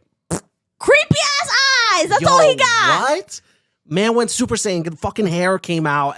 Terrible. Gold Terrible. Experience Requiem? No, the It was, worst ugh. stand. Jonathan had a better stand than him. Did the Requiem powers confuse you guys or no? Absolutely. What are I you mean- talking about? She said no. He said, absolutely. What do you mean? I was like, if you What got, did it do? If you understood it out the gate, then you must be a genius and you should play card games. I don't know. Damn, now you bringing it back. Wow. I mean, it was just a level up. It was a level up Way to version. sum it up. Gave us yes, Queen. Give What are us the nothing. mechanics? Give us nothing. What are the even Jordo didn't know what happened. Even Jordo doesn't know. Diablo's still finding out. I don't know, man. It was just a level up. That's all I called it. Oh, you're Yo, crazy, you got me. girl. You had Yeah, us. I understood it. You had us. You had us for a second. You had us in the first half. Bro was like, yeah, super fucking basics. First grade, SpongeBob. Well, I Wumbo, you Wumbo. We all Wumbo. We all Wumbo. Okay, Okay. don't play card games. So the Requiem ability Okay. put Diavolo in like an infinite Yeah. loop of different universes. Yeah. Him experiencing Yeah. kind of an even more messed up version of what Kira Of his death. Yeah. what Kira Yeah. dealt with last Yeah, season, yeah. right? What'd you feel about Giorno as a character then? Meek. A little like wah, wah. I feel like he was missing a little bit more, but he did have way more personality than Jotaro, so that really gives him a leg up. Personality? How? Because at least Jotaro gave you like edgelord, bad boy. Like you don't fuck with him. Giorno just listen, pretty aesthetic, boy. He got pretty boy pretty boy, swag. Twinkie, like 100%. I get it. The fashion, fire, but that's not personality. Personality, like it's just a guy. No, he had that personality. He's smart. In the Sure. in the beginning, when he was like schmoozing people, Yeah. he was schmoozing the girls, he was getting charming people. Oh yeah, this and that. Swipe. He got He's to a shine. scammer. He gets to Giorno gets to shine more before the rest of the cast is introduced. Yes. So his personality you get to like see more in the forefront, but once that cast is introduced, like the rest of that group, that boy's that boy's a background they didn't character. touch.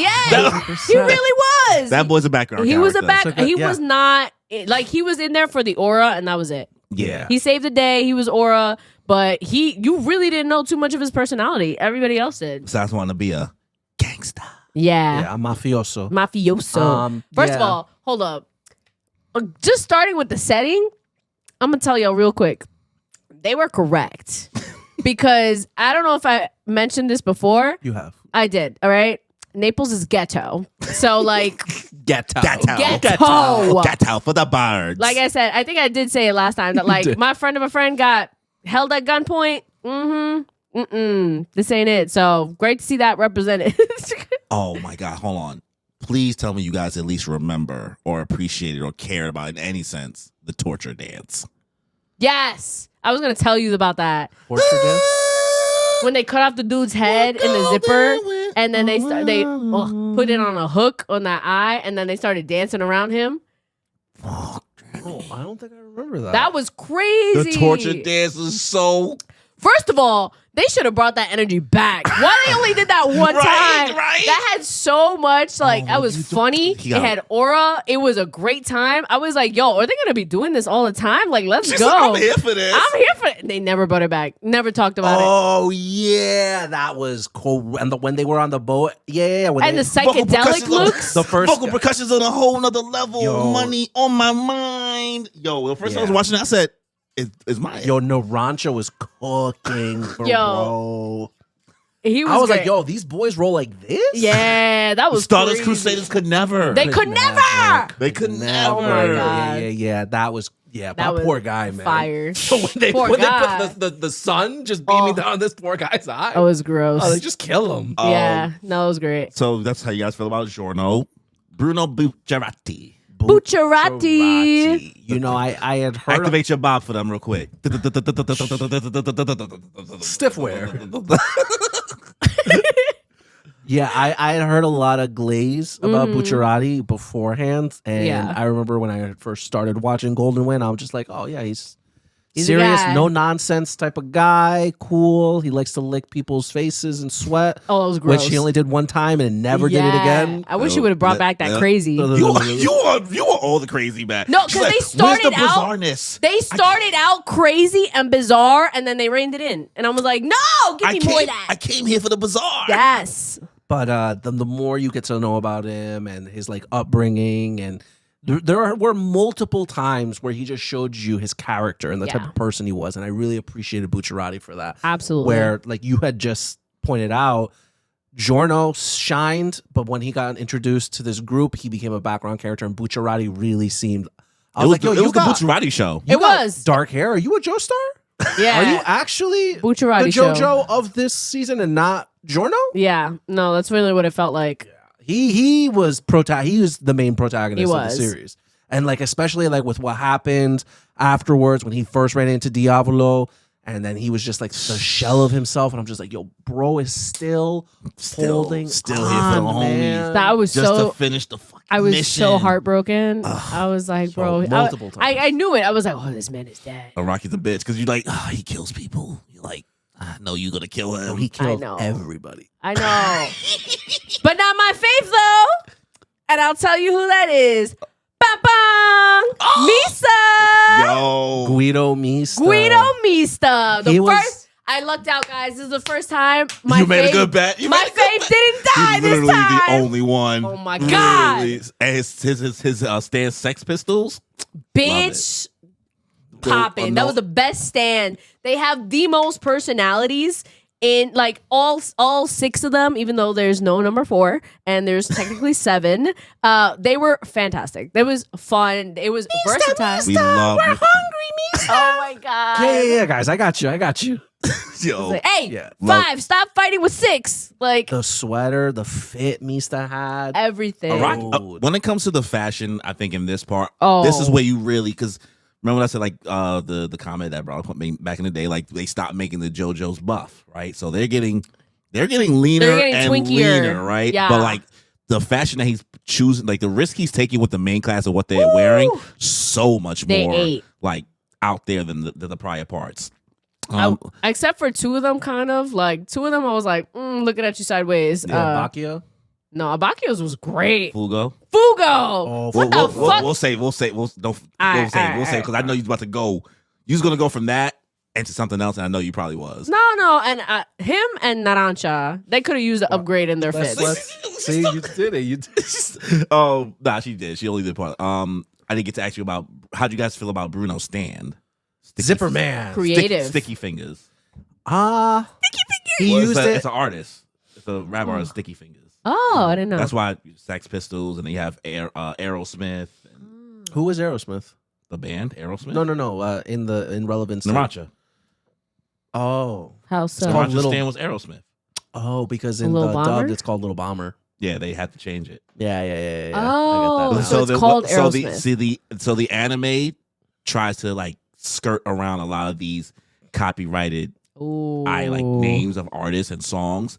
So they'll change it slightly so that it doesn't conflict. Some of them they can't do it, but like Sex Pistols is the name of Mr. Stan, but they call it something else. Yeah. Right. Okay. And Journal Stan is like a reference to a Prince song, right? Golden Wind? Is it actually Golden Golden Wind? Experience or whatever? Golden like Gold. Experience. It's called just Gold or whatever, I think. Oh. In the But- Japanese dub, they say Golden Experience. They don't say Golden. Yeah, Winds. but that's another thing where like the subtitles will say what it is, but what you guys are hearing. Yeah. That's why I keep both of them to see the difference. So yeah, that's called Aerosmith.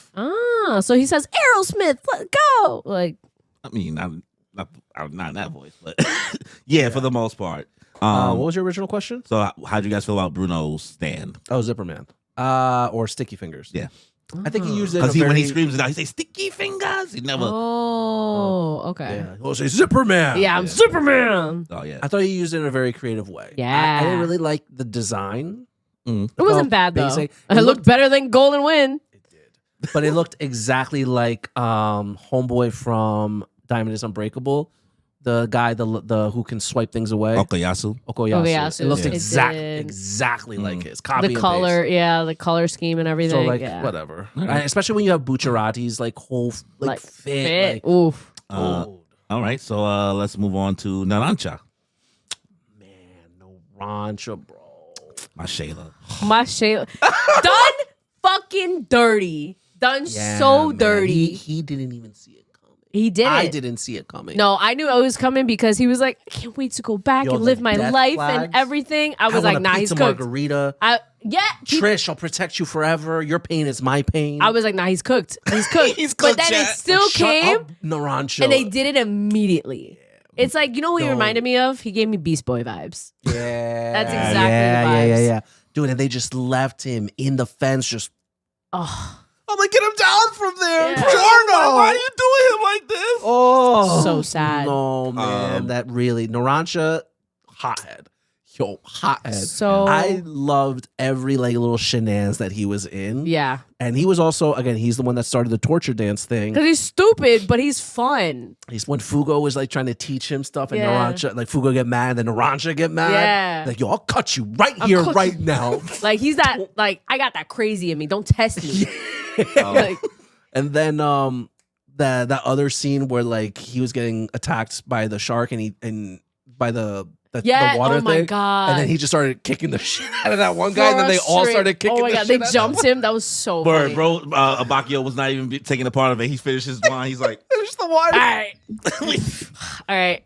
Jump Let's in. get him, boys. That frustrated me so bad. I felt so bad for Narancha with the tongue. He couldn't speak. He was saying the opposite But thing. he's an idiot, bro. Because like once you figure out like every word that comes out of your mouth is the opposite, say the opposite thing. That's I what I kept was saying thinking. that. I'm like, dude. Yeah, no, he was an idiot. just a baby. He is. He is. He don't even know what 2 + 2 is. Word. Oh my God. Abakio. How do you feel about Abakio? I thought about Moody I Blues. thought he was it was Moody Jazz in the dub. Moody Blues. That's damn. See, I keep on saying the real name. Yeah, Moody Blues. That's fine. Okay. I thought Abakio was a dickhead when we first met him. Yes. You know, he's like, I'm not showing him my stand. Bucciarati, you crazy?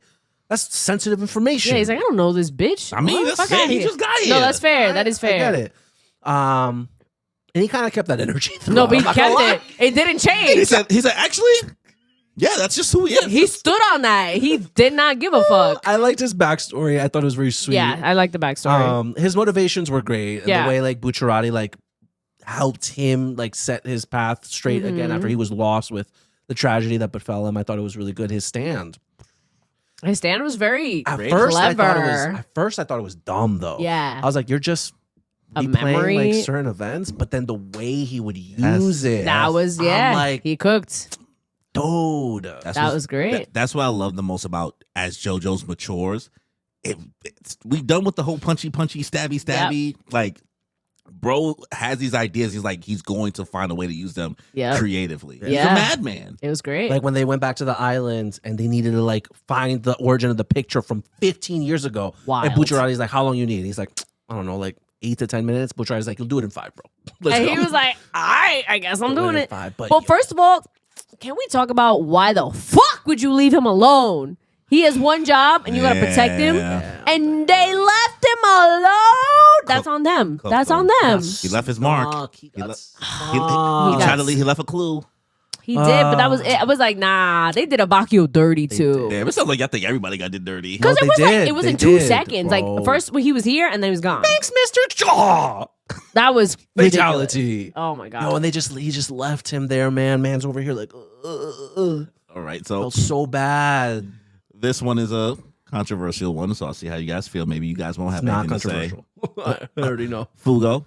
Bitch ass. Bitch, I was Punk. fucking bitch. Punk, bro. Yo, Oh but you my know God. what? The whole time I was like, nah, he's gonna come back. His at the end. swag, whack. His outfit, whack. His fucking Stand? his stand, Whack. whack. Fucking OCD ass looking ass bitch. What? Oh my god, I was over it. I was waiting for him to show up at the end to be like, Same. surprise, I'm here to help you guys. We No, all he waited. was really a pussy. I'm over here like, Abakio died. Narancha. Sir, where are you? We need help. I would like anybody. We I need was like, backup. Even Trish got to stand. even you piece Trish of helped shit. out, bro. I was like, nah, he a fucking bitch. You a bitch He did for one real, thing. for real. He did one thing in the whole fucking time. They're like, oh yeah, he's the smart one. He's super smart. He did this. He didn't do anything. Koichi did more than Shigechi did more than this Shigechi man. did more. Yo, Fugo. Useless. Fugo Useless. Shit. Fugo is such an interesting character because like he has a really messed up backstory. They all do. Well, True. like he got like assaulted. No, like, I by, felt like, for his- him. And No, Narancha? That's not no. No, I'm saying Narancha also. Got us everything. That But like, man I went to get it. jail. He was like sexually assaulted. Yeah. Yeah. But I get it. Or like he almost did. He didn't because he beat the shit out of him, which Yeah. good for him. Because I was like, okay, that was a good roundabout way to bring out the backstory because they were like, oh, he beat the shit out of his teacher. And I'm like, that sounds weird. Why would you do that? And now you see why. And it Yeah. was like, okay, great. Super happy for you. I felt so satisfied when he beat the fuck out of him. Beat pedophiles. Anyways, so I was like, okay, good for you. Do something.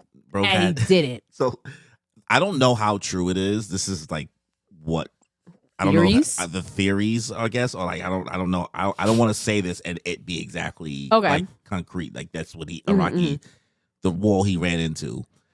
Fugo Stan is so OP that Araki had to take him out. Had to just like be like, because his stand was cracked. Like it would just It destroy infect anybody. Yeah. anybody. Like it was just like I don't think Araki knew how to write around Mm. that ability to like let him do more stuff in the story because that would kind of just be like the solution with everything. Not the same way as the wind tunnel in Inuyasha where bro just but like Wind tunnel. but like he did it once and like it solved the issue immediately. So it's like he would have been able to kind of do that the whole time and also to write around it because it affects the other people too. Yeah. I think he just like the theory is like Araki was like, I gotta take him out the group somehow. I just feel like he could have emotionally, even without the stands, Yeah. do something. He really didn't do anything Like he could have besides. come up with a mechanic where it's like, oh, you know what? No, here's the solution. Here's the solution. Snipe. Bah! Dead. He could have been the first one to die. Oh, so you just say just actually kill him. Just kill him. Yeah. Just kill him or come up with some mechanic. It's just Yeah. like, oh yeah, he got a head injury and stands are tied to your subconscious and you know You can't he's use your brain stand. dead. Yeah. So like I hate the He's a character, bitch, bro. He's a bitch. I hate the character for the decision. The writing decision of doing that, I think, is genius. Though, like, nobody ever just had a character be like, "Nah, I'm not doing that, bro."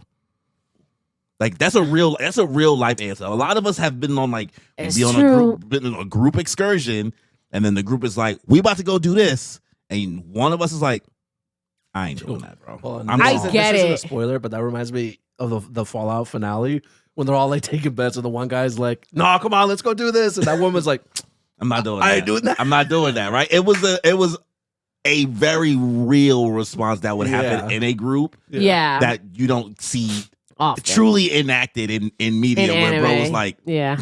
because you like you said, every other anime you're waiting, but he's gonna come back. Yeah. No, he was dead ass. No, he was dead ass and he stood on he business. continued on with his life. That man was walking down the street, felt a breeze, and was like, "Narancha." Yep. Right? Yep. That Oh, was it. yeah. He's like, damn, the homie died. Trish, how do you feel about Trish? I feel like took a little bit too long to like really put her in the game. Mm, But once she did, it felt right. yeah, It felt great. And she was the missing piece of the puzzle, you know, especially after Fugo left. Like they were like, okay, we're gonna let her stand, you know, get in there. And I think this is generally the first time that we've seen someone develop their stand in real time. yeah. She had no idea what any of this was. Like even like Giorno was like, yeah, I just got my powers and I'm using it like this. Yeah. But she had no idea. Koichi a little. A little bit, yes, Yeah. yes. Koichi a little bit. But even then I feel like he got a really fast grasp on it. What did they call Stan in your version? Koichi's? No, Trisha's. spicy lady. Oh, What is it? Spice Girl. Spice Girl. Oh, that makes that's so much good. sense. Yeah, I like that. Spice Girl. Oh, that would have been good. Spicy lady. Damn, I was like, Trish was cool. I liked her design. Her hair was cool. The fit was nice. Nothing. Yeah, nothing crazy. I mean, no one. I want to say her attitude was sour, but at the same time, like with what she's going through, like who's wouldn't Yeah. be? Bro tried to murk her quick. Yeah, that When was that crazy. twist happened. Oh my god. Yo, I really thought this man just wanted his daughter. Yeah, I was like, Yo, oh, Bucciarati. No one was more pissed than Bucciarati. nobody. Big man. You man. You did You this. monster! You monster. Oh my god. I may be a gangster, but I love my family. Facts. My That was- familia. Well, now that you guys finished, unfortunately, I ruined it for you, I guess. Koichi coming and going. That was it. He came and he left. That was Kimmy, like when 2 we seconds. were on the way to Devin's Christmas party. Obviously, I had started Golden Wind. He's talking to me about it, and I was like, "Yeah, man, I love that. Like, they brought Koichi into this, and like Jotaro like sent him in, and like without he didn't even think about it. He's like, "Yeah, you'll never see him again." I was like, Wow. I was so offended. Yeah, that was crazy. It was just in and out. Like it was nothing. Well, I already knew the Fuga thing was eventually going to get you pissed, so I tried to save you this one. So, like, what was the point? It was, yeah. What was the point? Just leave him at home. Just leave him at home. Just leave him at home. It Like, was what just was this useless. for? All he did was he told him about the freaking arrow, and got that a was free it. Vacation. And got a free vacation. And Like, that was it. Like that, I felt was a little weak, especially because, I mean, I don't know everything about JoJo's, but like I started Stone Ocean, so I'm just like over here, like, where did that lead? Nowhere. So like, whatever. You know the hashtag. Rocky forgot. Oh, is that what it is? That's how you get away with everything with JoJo's. You just say Rocky forgot. I'm gonna That's have to get that tattooed onto hilarious. my eyelids. Or Honestly. You got all these questions. I'm like, just let it go, bro. Bro. How do you guys feel about Diavolo? Diavolo. Yeah, something. Diavolo, Doppio, whatever you want to call him. One of the best villains. Wow. I loved his creativity. We haven't seen this. Complete opposite. Okay, well, I'll say my part first, I guess. Or do you want to go first? No, go. Bile Cook. You can do your negatives. No, Go. Spicy lady. You do it. Spicy lady. Let's go. Okay, because we haven't seen something like this, like a dual personality. I haven't seen a dual personality used for like a plot point in years in any media. Like I haven't seen that for a very long time. So I was like, oh, we bringing this back. Oh, creative. So it was a fantastic way. I love how you keep saying things like bringing this back. so creative. But these are things that took place decades ago. Yeah, I know. This came You out did in this nine- with One Piece. This is from You're 1995 you're to so 1999. You're so right. I'm so sorry. We're bringing this back. You did it with One Yeah. Piece and now JoJo. It's back for me. Yeah, you're right. But you're so right. Back in the day, they did do a lot of media. I think that was like, yeah, dual personality people. Da da da da da. You were just happy to see it again. I was very happy to see it again. So that's a good point. But yeah, so that plot point of, hey, we had no idea this was happening because he has two physical sides. He has his one side where it's a small little twink. He's so sweet and, you know, he's just shy and all that. And then we have... Yo, when he showed up, so I almost wanted to turn the show off, bro. My first time. I was like, can we get him out of here? What is he doing? Yes, boss. What is he doing? Why do you have my phone? Yo, That was every time that hilarious. happened, killed me. Killed me. I was at the gym the first time I heard it. Yo, I'm like, what is he doing? like the face that he would like put And on. his eyes go two different ways.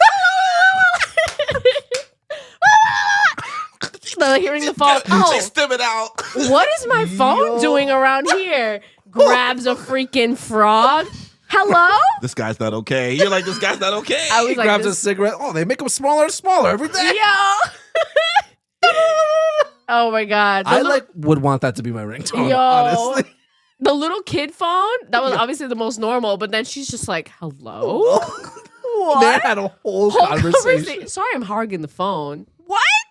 Whose man is this? Oh my god. So yeah, for you guys that don't know, the way he talks to the other side of his personality, which is the boss, which is the real Diavolo. His name is Doppio.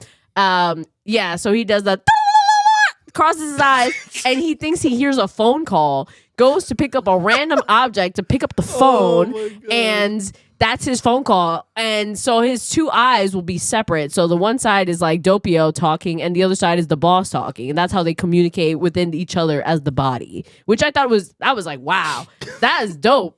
I haven't seen that. Rocky's on drugs. Yo, because normally when you see the dual personality things, they have like something that triggers the switch, and they switch within themselves somehow. Whether it's like a guy and a girl, or like, you know, a big and a small. Even like what's it called?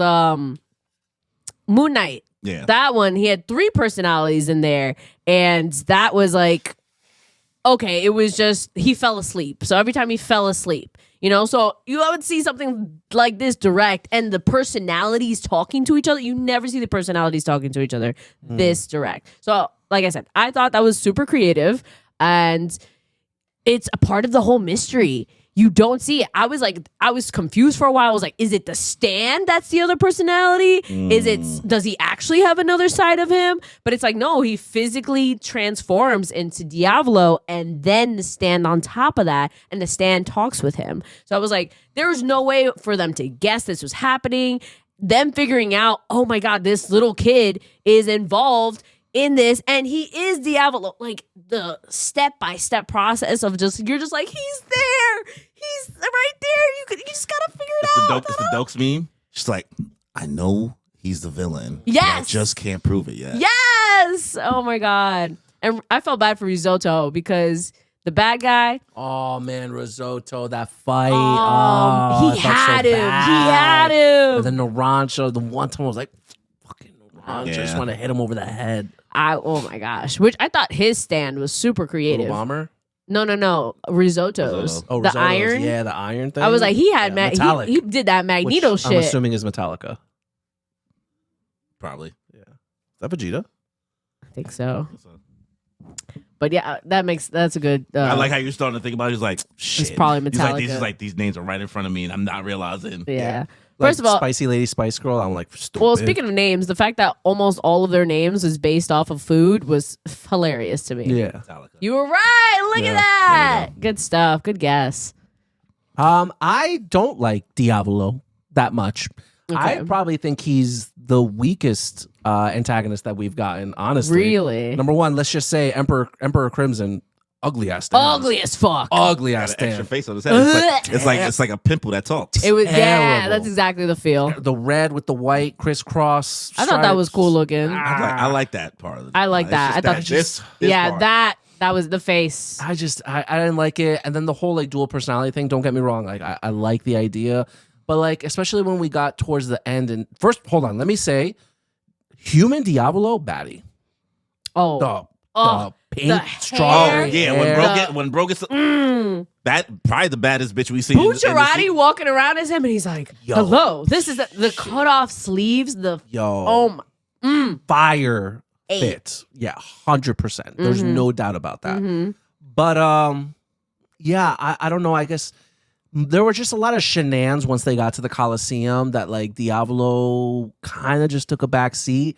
Even when he was possessing, who did it end up being? I already forgot. Was it Mista? I think it was Mista. Yeah. It's hard because they all like switch bodies. It was Mista's body, but it was Trish. Yeah, it was just like it's just shenanigans. Honestly, it was Silver Chariot Requiem that was like really not the antagonist. I don't know. Diavolo just really like took a back seat for me, and his ability was cool. But like when we're playing with time abilities, someone like Kira with Bites the Dust, I'm just like, that is so much more creative. And then Kira just had so much more, like, Diavolo was a mafioso boss. Like, right, cool, the Godfather, Gangster, whatever. yeah. Kira, he had more to him as far as, like, being a serial killer, but also really, he just wanted to live a peaceful life. He just wanted to live a peaceful life. It was just funny, and like the way Kira got out of certain situations, you're like, wow, bro, you really are resourceful. And Diavolo, like,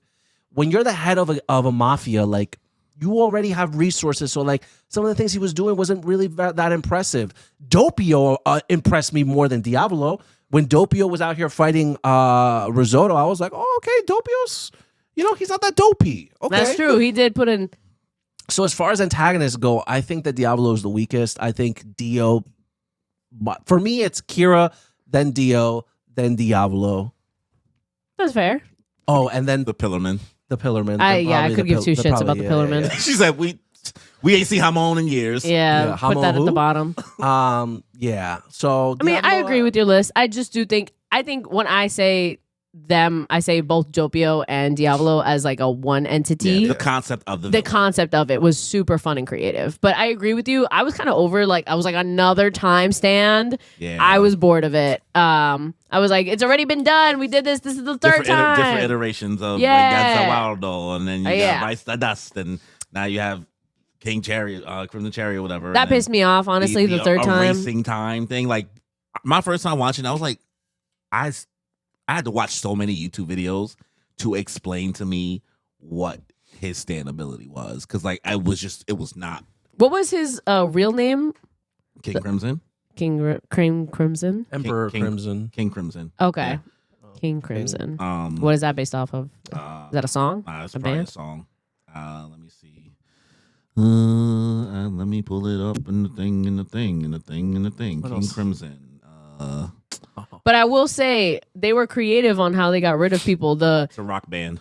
Okay, that's good to know. British. Because I was gonna say the way that like they went mob style and sent that one guy in different frames, his whole body, that was nasty. You know I was like, that is mafioso hardcore shit.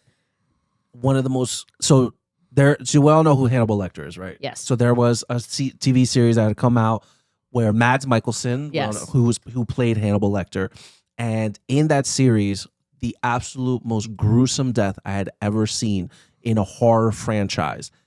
It was that. So I guess this was inspired from JoJo's because I had never seen them separate a human body in so many glass frames before. When you see it in live action, it is disgusting and gruesome and horrifying. Ugh. So to see that in JoJo's, I was like, brought it back. God, wow. Jesus Christ. Wow, I'm very impressed. Very impressed. All right, well, that's your thoughts on Diavolo. Kimmy, this one's for you. Oh, yeah. Polnareff. Jean-Pierre Polnareff. Put respect on my man's name. God. Rocky's best boy. I was like, someone spoiled to me that he was going to come back, but I didn't know when. Yeah, I didn't know when. I didn't know if it was going to be this season or next season or what. She knew it was coming. I knew it was coming. I just didn't know when. So when I saw that motherfucking hair show up, I said, yes! Bitch. Yes! Yes! This man lived for a reason. I don't even know why you're so upset. Man got turned into a turtle. So, but he's gonna stick around. You know how long turtles last? They're old. So I'm like, this motherfucker's probably gonna be here to stay. God, you're not wrong. Okay, yeah, but you don't know how old the turtle is. So just saying. That was great. I loved seeing Polnareff, but it broke my heart. Also, baby girl, both legs broken. Hold up. You know for a fact that he is a favorite because he did not put as much sauce into Joseph as he did into Polnareff. Polnareff out here looking like, yeah. Oh, okay. I was like, they're supposed to be like the same age, and no, you're talking about Jotaro. Sorry, yes, into Jotaro. Actually, no, I did think I'm getting wrong because I thought Joseph was the same age as Polnareff, but I forgot Polnareff is younger. Yeah, but I was just like, he's coming back looking like the Terminator, you know what I mean? And I was like, why did you put so much swag into him? Like, obviously, the Terminator might have just came out too. Wow. But I'm over here like, Polnareff, you had to wait for this band of ruffians to deal with Diavolo. Like, you got Josuke on speed dial, bro. What are we talking about, right? You have the whole Speedwagon Foundation. I mean, there was low-key hip to it, right? Because Jotaro did send Koichi to try to like get he was hip to the Dio situation, the Dio son situation. Yeah. What's to this Emperor Crimson thing? I didn't even get to ask you guys what you thought about the love child of how Jordo exists. Makes sense. Makes sense. He used Joseph's body, right? Like, vampires cannot procreate, but he used a human body. He's technically a Joestar, but with Dio's essence. JoJo's is the longest running BL ever, I guess. Yes, I'm telling you, I was like, literally, this is their love child, straight up. No, 100%. This is it. Dio's essence. So Rocky said, "What if I made like a good Dio?" He said, "Okay, Empreg, but like, let me do it in a nice way." I mean, even wickeder though. He's just like, I'm just gonna use his body and put my head on it. Yo, and the black suited fit that Giorno had at the finale, end. the finale suit. So you know, Swag. That's a boss. so one thing with JoJo's that's interesting is that because of how long it's taken to adapt most of the mangas are not adapted into like English, like a real translation. And most of the colorings, that's why you see, I think I said this before, but that's why you see the colors change. People didn't know the official colors of most things. So until Golden Wind came out, so we're talking about the manga ended in 99. The anime came out. So Golden Wind is where I caught up to JoJo's. Not while it was going, but like I caught up on the last 3 episodes during my binge. So it was about to end in the last 3. They thought Giorno's suit clothes was navy blue this whole time. Wow. Like he's been pictured as navy blue until the anime came out. Wow. Man was rocking pink purple. I loved it. I loved the purple. Yeah, fit. He doesn't like the fit, but I like the fit. What? Giorno's? No, I didn't like Golden Wind. He doesn't like the okay. stand. Yeah. Mista's fit too. The purple sweater at the end. Bitch. Yeah. But I was like, yo, what happened to Trish though? Trish's fit was alright, but No. I mean, like at the end, Like, he because just at said, the "Where'd she end, go?" it was Polnareff, Mista, She and got Giorno. she got out the life, man. She got the life. Yeah. Yeah. And then like that final thing is the Rolling Stone. Oh, buddy. What was the Rolling Stone? The last dude. last episode. No, that Oh, pissed that was me stupid. That was Pissed me off. useless. I'm over here like, It's gonna come back. no, I'm like watching the show and I'm like, please, is this that last episode? When I shit you not, I exited the episode and checked 2 different times. Is this the last episode? Why are you wasting my time? Yes. With this, I need more of an epilogue. The Yes. epilogue was 3 minutes. Yeah. I was appalled. I was pissed. I was bro. very I pissed. Was pissed because I was like, did we just jump back in time? Yep. It was We a were waste. putting a flashback. Like this A ain't side like this, story? this was all destined Right to here. happen. Yeah. Essentially. No, that was lame. That was Lame. I didn't like that at all. I didn't like. I get it. No, I hated it. So I guess one last question before I ask you guys your final rating. Do you guys have like a favorite, I guess, fight or moment in the series or at all? Hold up. Before we even go into that, can we talk about like the villains? Like the opposite? Yeah, that's what I'm saying. Like Yeah. fights, but like, do you have any like of note that you want to bring up? I guess so. Cause I very much liked Prosciutto and Pesci. Their thing. Oh yeah. That was crazy because On the train? Yeah, on the train. So That train fight. the train fight was wild. So I was Oh. like, that was a very interesting stand to see When- both of them, honestly. When Prosciutto got Misa and shot him in the head, Oh, I was like, no. I was like, Please. that's what I was like, my cellular, Mista. I was Do that really well. thank you. I was like, no, please. Yeah, that whole train scene, I really didn't know where it was gonna go. At all. Like those guys really had Bucciarati and Mista out on the ropes, Mhm. and even the Pesci guy when he locked in at the end. When Pesci locked in, first of all, I was dying because Pesci's just sitting there and he's like, Pesci, I believe in you. You need to like. Are they gonna kiss right now? 6 He's feet like, apart, so it's not- listen, we need to like work together. I'm like, yo, what? Chill. I'm I've hard on always you because I believed in believe in you. Yeah. You're powerful. You're so strong. And he's like, huh? That's a heated rival. Yeah, he's so dumb, bro. And then finally he locked his Yo. no neck having killed me. When he snapped that guy's neck and he's like, so that's what it feels like to kill Oh my someone. god. But he looked like a turnip. Yeah. I was like, yeah. ugly ass fucking face. That fight was really good. That was crazy. Yeah, I was like, oh my god. Like the hook. Ugh. Every time I went into someone's skin, I cringed. Yeah, bro. It It was nasty. I was definitely like a couple times like, gotta look away for a little Yep, bit. I looked away. Gotta look away a little Looked bit. away. It was Look away bad. for a little bit. Oh my god. I'm trying to think of fights. So that fight obviously annoyed we already me. talked about Doppio versus Metallica. Yeah. That was really good. Well, it don't gotta be fight. Maybe just a moment. You know what I mean? Like, Wow. I mean, I know we talked about a lot already. What about, on like the- everything. The That Chocolata one and Secco. That So was the dude with crazy. the infective moss. That was Oh crazy, my god. yeah. Yeah. Wild. I like the guy with the ice powers. What was his name? Oh. Oh yeah. I don't remember his name, but like with the Yeah, blue with the blue hair. Yeah. Yeah, that was really because you know what it is. Anytime it was like Gaccio? Mista, what? got you? No, not you. I don't remember. No, the guy who was like it's Venezia, not yeah. Venice. Yeah. The way that guy would get triggered so fast was hard. Was it He was like funny. a Parmesan? Was it a cheese or something? Formaggio. Formaggio. That's Oh, what it that? was. Yeah, Yeah, you're right. Anytime Formaggio. it was Just 'cause of the Giorno. manga, they put him with brown hair. So Let me see. No, that's the guy that Narancha fought. Yeah, that's from Maggio. This That's Formaggio. The guy Yeah. with the blue hair with the ice powers. Him. What's his name? Let me see. Ghiaccio? Ghiaccio. Ghiaccio? I don't know what that means, I but don't know. Ghiaccio. Got yeah, your I like ass. that one because anytime it was Mista and Giorno that teamed up, this is like the best because they teamed up when they first got to the island when they were looking for They did. the link up. Yeah, that guy. White, Yeah. White Album. That was White Album. That's the name of the stand. Oh, Fire. Beatles song. Oh, okay, nice. Yeah. No, I really liked that fight. I think that there were a lot of very interesting stands this season. Yeah. Yeah.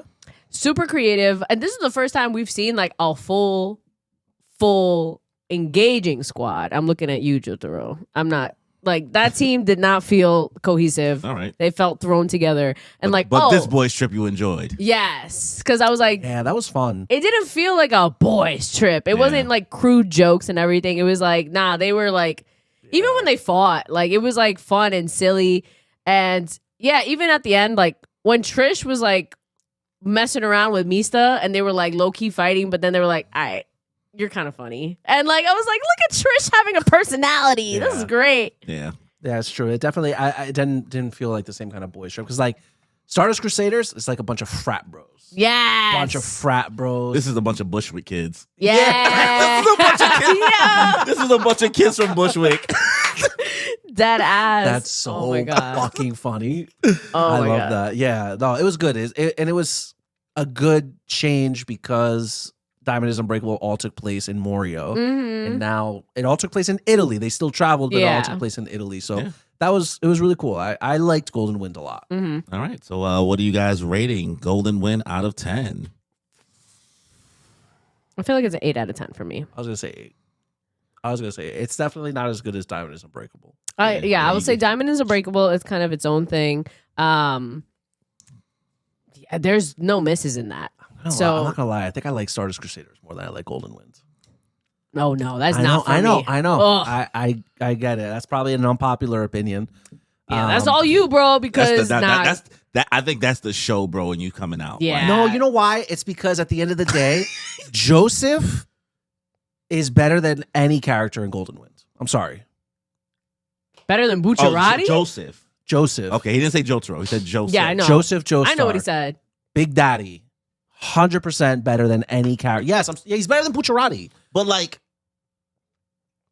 I don't know, man. This- Bucciarati was more useful. I agree, but the fact that the sum of all the parts add up to more than what Stardust Crusaders peak is. You know what I mean? Like Mista, nobody else in the group is better than Mista. No. You know what I mean? Not like, at all. But outside of Joseph, right? Nobody else is better than Bucciarati in that group. Nobody else, to me, is better than Narancia. Yeah. Now, if you want to throw Abakio and Fugo in there, they're weighing you down, right? Yeah. And Giorno is no different than Jotaro, honestly, in regards to just like The nonchalantness. the presence, Yeah. like personality-wise, in the group. I think you have more stronger players in personality-wise, maybe I not agree. fighting-wise, in the Golden Wind group than the Stardust Crusaders. For sure. We got way more personality out of them. Like, we didn't know shit about, who's the black guy that died twice? Abdul. Abdul. We don't know shit about Abdul. Sideline Abdul twice. Sideline Kakyo in like 2 or 3 times. Absolutely. Right? They had to keep on minimizing the group and making them a smaller group where like, besides these guys just dying. I would put Polnareff over probably, but I'm a Polnareff fanboy. You I would are. put Polnareff over Mista, Narancia, Bucciarati. I love Over Polnareff. Mista is crazy. I like She's Guido not having the Mista, Mista but slip. like, I don't know. But yeah, you're absolutely right. It is the showbro in me. I enjoyed Stardust Crusaders more than I like Golden Wind. Wow. Look at that. Well, we gotta love a wrong opinion. It's okay. It's going to be an unpopular opinion, and I'm fine with that. That's all right. fine. And then to close out, both of you guys rank your JoJo's in orders and your parts in order. Okay. Parts, I'll tell you. You want to start from worst to best or best to worst? Let's do best to worst. Yeah. Okay. So best 4. That's Then Diamond is Unbreakable, right? but Diamond is Unbreakable, so that's Same. 4. Then God bless you for trying to use the numbers because I can't keep up with the numbers. It's I get so confused. easy. I don't know. I- Sometimes I- I get confused. forget. I'm like, wait, which one is 4? It's because of 1 and 2 are so short. It sometimes throws me off. Yeah. And I'll call Stardust Crusaders 2 in my head sometimes. You know, it's so funny you say that because I do wish both Golden Wind and Diamonds Unbreakable were as long as Stardust Crusaders. You know, I'm seeing that these are ending at like episode 38, 39. I'm just like, yeah, man, I just really wish I wish Stardust Crusaders was shorter. All right, well, that's not what we're saying. Anyway, Kimmy, what's your They rank? should have been shorter. What's your ranking?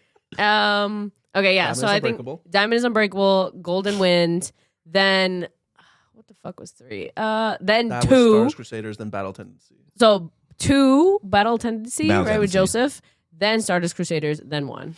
Phantom Blood. Yeah, Phantom Blood. I didn't even know that was a name. Yeah. I'm gonna put Diamond is Unbreakable. I'll put Stardust Crusaders, Golden Wind. She gets so annoyed. Why she keep rolling her eyes? Yeah. No, I can't. Yeah, Golden Wind, Battle Tendency, then Phantom Blood, 100%, Okay. All right. hands down. Then your then Jojo JoJo's. stars. Jorno is a Joe star. Big Daddy Joseph still number 1. Joseph Joestar for me is still number 1, 100%. It's crazy because he's got so much. Like he's in 3 seasons, so we know him the But he was most. barely. I grew up with him. Yeah, I'm like we literally know him. We know him from like baby hot boy to daddy to like Gilf. Granddaddy. Yeah, Yeah. literally Gilf. He was the best guy around. He was the best guy around. What about the adultery? moon? What about the adultery? What adultery? 100%. So are we agreed? No, I definitely think Do not put Jorno there. no, I'm not crazy. No, I think Jotaro? Josuke. Oh, Josuke. I forgot about him. You forgot about Josuke. Because he didn't list out anybody else. He just said Joseph's number 1. I He don't care said about nobody else. Joseph Stan right here. No, I think Josuke is kind of That's totally fair. okay. I think Josuke, then Joseph, then Giorno, then Johnny. What the fuck was his Jonathan? name? Jonathan. Yeah. And then Jotaro dead last. And then Jotaro dead last. Okay.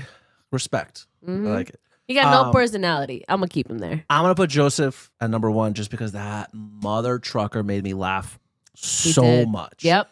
Yep. Josuke is definitely number 2. Yeah. Like, I would chill with Josuke. I would, like, go out with that guy. Facts. Josuke is so cool. Yes. Joseph, Josuke, then I'll probably put Jotaro over Giorno. I'm putting Jotaro at number 3. I'm Wow. putting Giorno at number 4. And I'm would gonna ignore put you. Jonathan. Huh? He would ignore you in real life. That's fine. So would Giorno. Giorno is the head of a mafia. He's not associated Before with all anybody. of nah, that's at the end. Before that, all he's scamming me out of money. What are we talking about? Jorno He would wants to chill with help you, the though. people. He'll buy you some ice cream. Man, get out of my face.